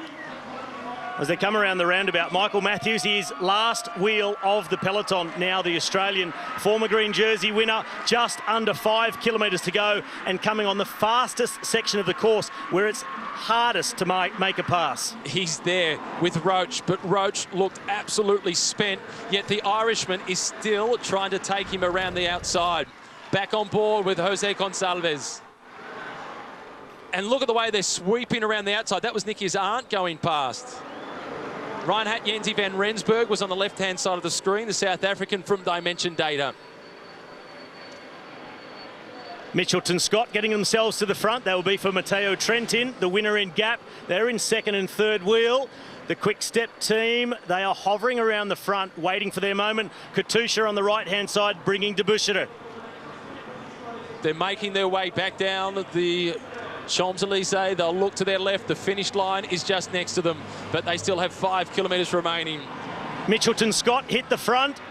Durbridge, it's also Impey in third wheel, the South African champion, looking around for Matteo Trentin. This is Benoit Cosnefroy, and you get a real appreciation for the bounce on the pavé.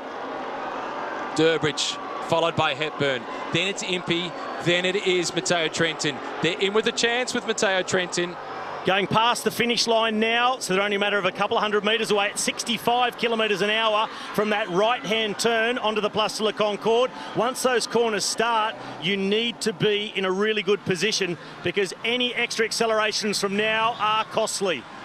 Number 21, Julian Alaphilippe, 5th overall, 15 days in yellow. Just in front of him is Casper Asgreen. Then Matteo Trentin is behind him. Then it is Nicky Asante. Sonny Colbrelli's not there yet. That's Ivan Garcia Cortina from Bahrain Merida. If you don't have a real sprint train at your disposal, just ride as close to the front as you can get, ride off other teams and just keep pushing forwards and then wait for that train to come. A lot of riders will be waiting for the train of De Koning Quickstep and trying to get on it. Caleb Ewan, Dylan Groenewegen, there'll be a battle for that. And Mike Turnison, he is going to be so important for Groenewegen. Look at the green jersey of Peter Sagan. It's strung out. He's sitting in almost 20th position. He looks to be aiming for the wheel of Viviani. He was on the wheel of Viviani, who is quite a long way back. No, Viviani, yes, it was a long way back for Viviani. but he's still got 3 teammates at the front. They're stringing it out. But he's on the wheel of Richesi, Viviani, so you see him in the blue-green jersey behind him, about 20th position, but also getting past. They've still got a lot of work to do to come and find their teammates. A little bit unorganised. They've got Morkov. They've got Michael Murku, then Max Richesi, then Viviani, and they're being pursued by Sagan. And here they come up the inside. So Murku, he's trying to guide them through, a little bit separated. Now they're turning into that street and then downhill into the tunnel. And he's still, Viviani, with Peter Sagan stalking his back wheel. Groenewegen and Turnison next to them. Caleb Ewan is on the wheel of Roger Kluger, and they're sitting in 10th position. There's Roger out of the saddle on the left-hand side of the screen. De Koenig, Quick-Step rider on the radio. They're calling, where are you? Give me a sign. They are not together. The sprint train is coming apart. Onto the Rue de Rivoli, 1,500 metres remaining. It's then onto the Place de la Concorde with a tight chicane before they make the right-hand turn, and then it is the victory arch that they will see. Reinhard Janzi van Rensburg is there with the green helmet, leading out Bosenhagen. Alaphilippe swings off, and Trentin finds himself too far forward too soon. It's a late morning. Where's the party? Let's look at this sprint. Caleb Ewan, well, he's actually in the middle there. Had to stop pedalling. 1, 2, 3, 4, 5, 6, 7 place. He follows Groenewegen. Groenewegen tracks them. He's coming. He chooses left. Ewan chooses right. Blasts around, and in the end, that is a clear win. Groenewegen in second. We've spoken about them as the 2 fastest sprinters. Caleb Ewan has confirmed he is the fastest in the world. They both made their choices. Groenewegen left, Caleb right, on the throw, but looking across, and he knows immediately that he's got it. And for De Koenig Quick-Step, for the first time they made mistakes, Richesi ended up doing the sprints. Look at the difference between first and second. The expression on the face for Groenewegen in contrast to Ewan's. Bosenhagen, he went long, but they tracked him down. Richesi, well, he already knew. Look at the speed differential before the line. Groenewegen knew, I'm beaten. Caleb's got me today. Dylan didn't even throw to the line. No, He knew he was gone before. He stopped pedalling in the last 5 or 6 metres. Brilliant. What's it feel like? You've done it twice.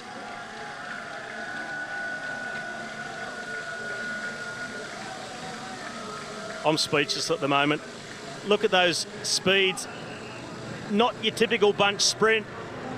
64 kilometres an hour, but into a head breeze on the Champs-Elysees, on the cobbles. And you know what? The speed doesn't matter. It's the position in which you hit the line. Caleb nearly a length in front of Groenewegen. Soudal Lotto, early in the stage, you gave them a 9.5.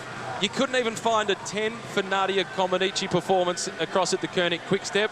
What about Soudal Lotto now with yet another stage victory? Our scores were based upon expectations coming into the Tour, what they wanted out of it. I gave them 9.5 because I wanted to keep something up my sleeve for this moment right now. 10 out of 10, Soudal Lotto.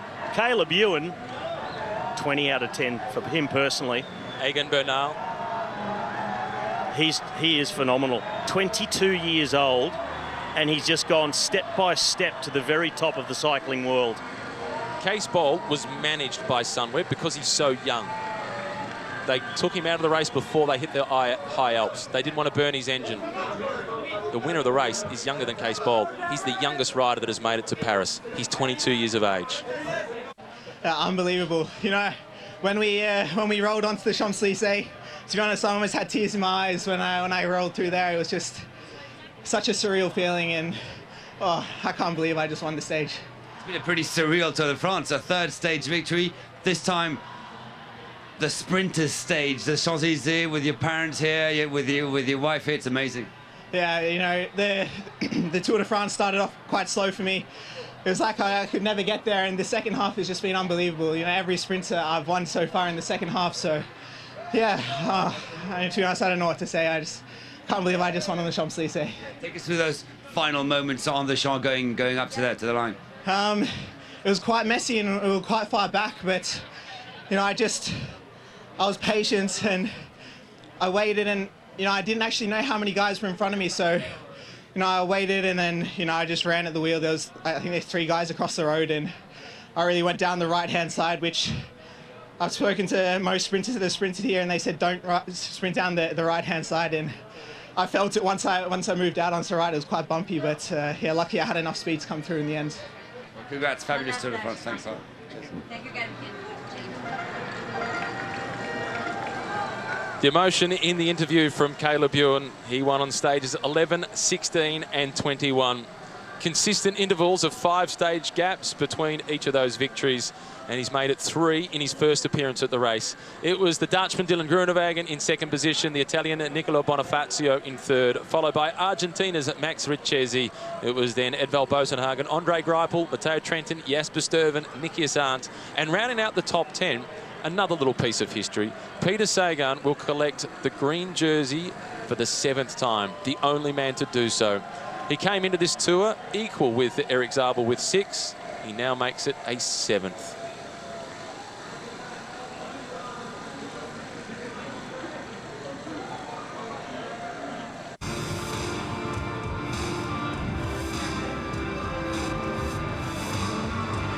And making the presentation to Caleb is Anne Hidalgo, the mayor of Paris.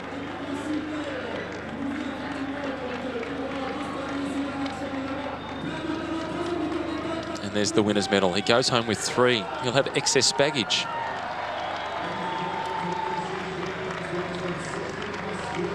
He said he wanted to be here last year, and he thinks he should have been here the year before. He's here now, and he's won 3, and he's won on the Champs-Élysées. Caleb Ewan has been the king of the sprints in 2019. In this moment, when you've won on the Champs-Élysées, that podium moment flies by. It's too short. You get there and you just don't want to leave. Congratulations from Christian Prudhomme. See you next year. Oh, you'll see him next year. It's going to be a tough start, though, in Nice. Well, Caleb lives down that way in Monaco, so plenty of time to go and do a recon of the course. It'll be a tough start. It took him 11 stages to get going this year. Once he did, it was a steamroller. Now it's the most combative prize, and this will be one of the biggest cheers that you will hear. It is for the French favourite, Julien Alaphilippe.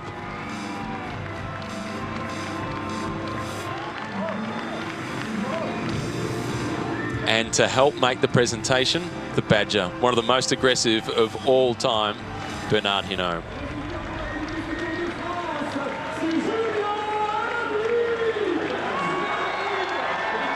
That's Bernard Hinault off to the left-hand side of the screen in the white shirt.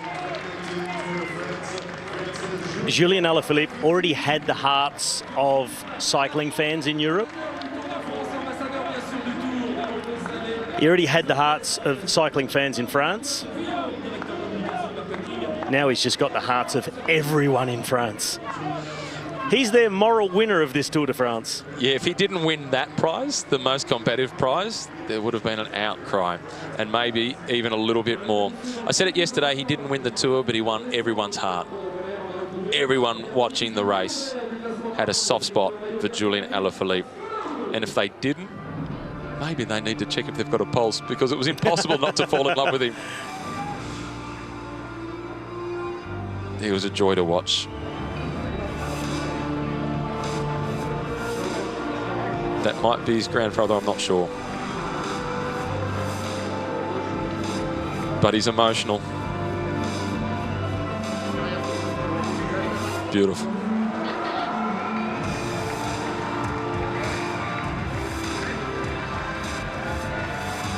Now the green jersey for Peter Sagan. This is history, Robbie.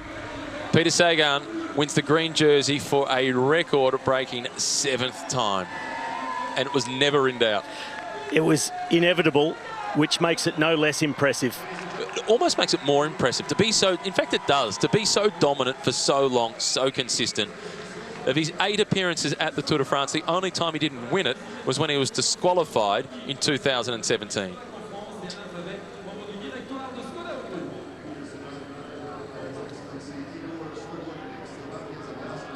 And the ambassadors for Slovakia is making the presentation here. Igor Slobodnik. palmarès impressionnant, garçon.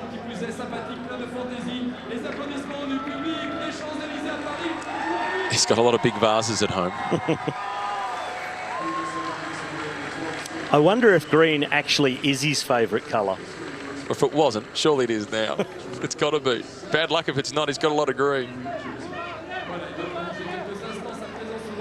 He's got a lot of green, he's got a lot of fans, and he's got a lot more to give to cycling. He's had a really difficult season. He was very, very ill early in the year. He fought through the classics below his normal standard, well below. He's 29 years old. And he's already won 7 green jerseys. 28 to 32 is the prime. That's the tightest margin he's had in a long time as Caleb Ewan moves to second with that stage victory on the Champs-Elysees, collecting 50 points. That is really encouraging for Caleb Ewan. Didn't participate in the intermediate sprints. The polka dot jersey, the King of the Mountains classification. This has been one of the stories of the tour, a story of resilience. He was empty halfway through the race. His dreams of the overall classification were done. He looked a spent force, but he showed his strength of character and his class, and he worked out another way.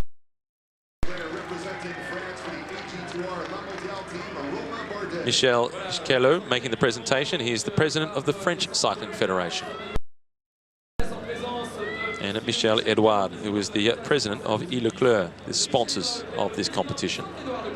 Romain Bardet congratulated by Michel Kello, the president of the French company, by Michel Edouard Leclerc, the chief executive officer for Leclerc. Voilà les applaudissements du public. Romain Bardet, donc le troisième français successivement.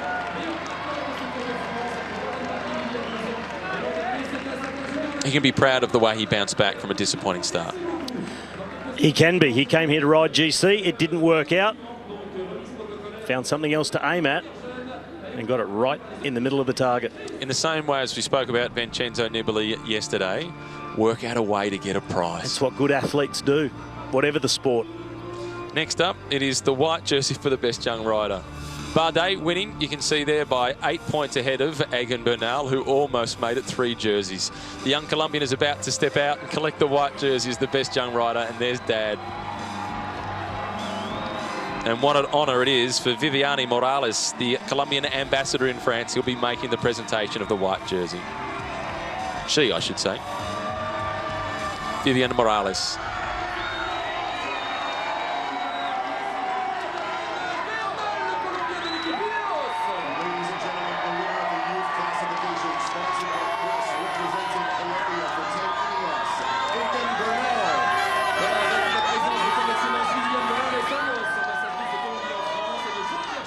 Huge moment for Colombia. Good time for Viviane Morales to be the Colombian ambassador here in France to make the presentation to Egan Bernal. His whole family off to the side.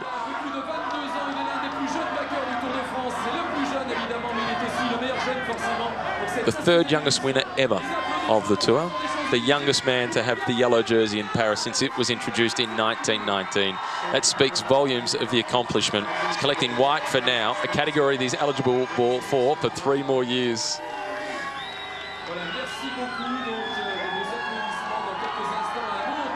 He'll be back in a moment for the big one. Next up, it is the yellow jersey.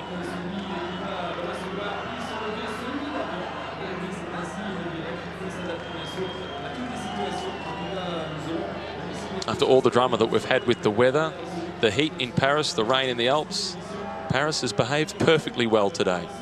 Still idyllic conditions, 22 degrees in the French capital.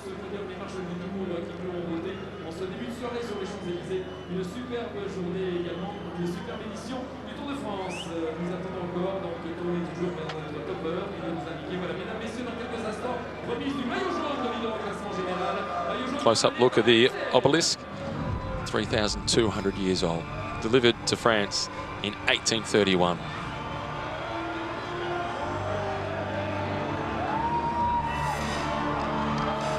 It is the greatest symbol in cycling, the yellow jersey, and it's all smiles for Egan Bernal. Colombian pride, they're everywhere in Paris. They'll be cheering loudest back at home in Colombia as he steps out onto the podium to collect the Maillot Jaune and become the first man from his country to conquer the sport's greatest challenge. Egan Bernal goes out the winner of the 106th edition of the Tour de France. Ladies and gentlemen, representing Colombia for Team Ineos, put your hands together for the first Colombian to win the 106th edition of the Tour de France, Egan Bernal. Egan Bernal, félicité par Anne Hidalgo, maire de Paris, et Michel Mathieu, le directeur général de la LCL. Et bien voilà, le petit lion, le bouquet de fleurs qui récompense chaque soir sur le podium protocolaire. À plus forte raison sur le podium final. The moment when he went across the finish line and he was greeted by his brother and his mother and his father and his girlfriend, it was one of the moments of this year's tour. And this year's tour has had a lot of moments to try and surpass.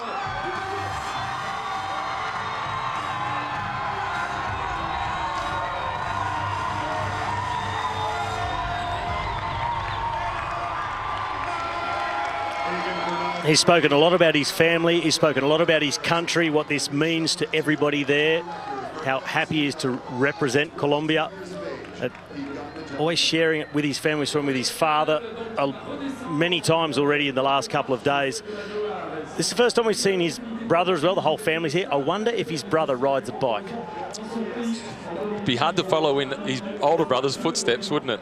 It will be hard, but there's definitely pedigree. Yeah, he's got the genetics. I'm really curious.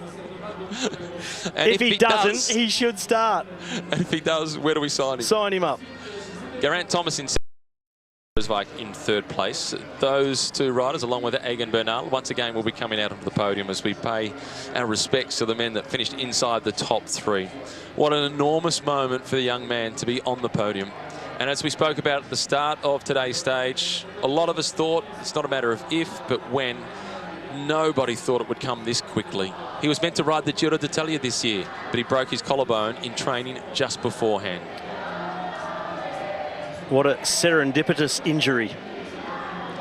Out of the Giro, refocus, ride the Tour. He was going to ride the Tour anyway, but as a domestique off the back of the Giro.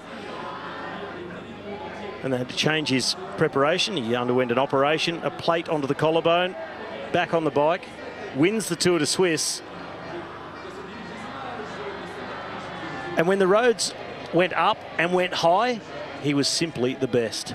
In the last 16 months, he broke his collarbone at the Volta Catalunya in March of last year. He then broke teeth, had facial lacerations and a brain bleed at the San Sebastian in 2018. In May, he broke his collarbone once again in training. And he has won the Tour de France, that hug with his brother again. And his brother wouldn't have seen as much of him as he would have liked to over the last couple of years because he's been busy winning some of the biggest bike races in the world, now the biggest one.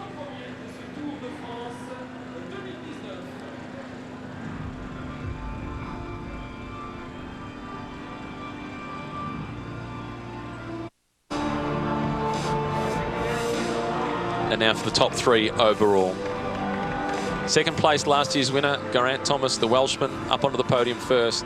Then the Colombian, Egan Bernal, the winner, he stands in the middle. And the Dutchman, Steven Kruijswijk, rounds out the podium in third. And then for third place with Emmanuel Buchmann. Look at the smile on third, Steven Kruijswijk. That is a significant result. He just wants to get onto the podium.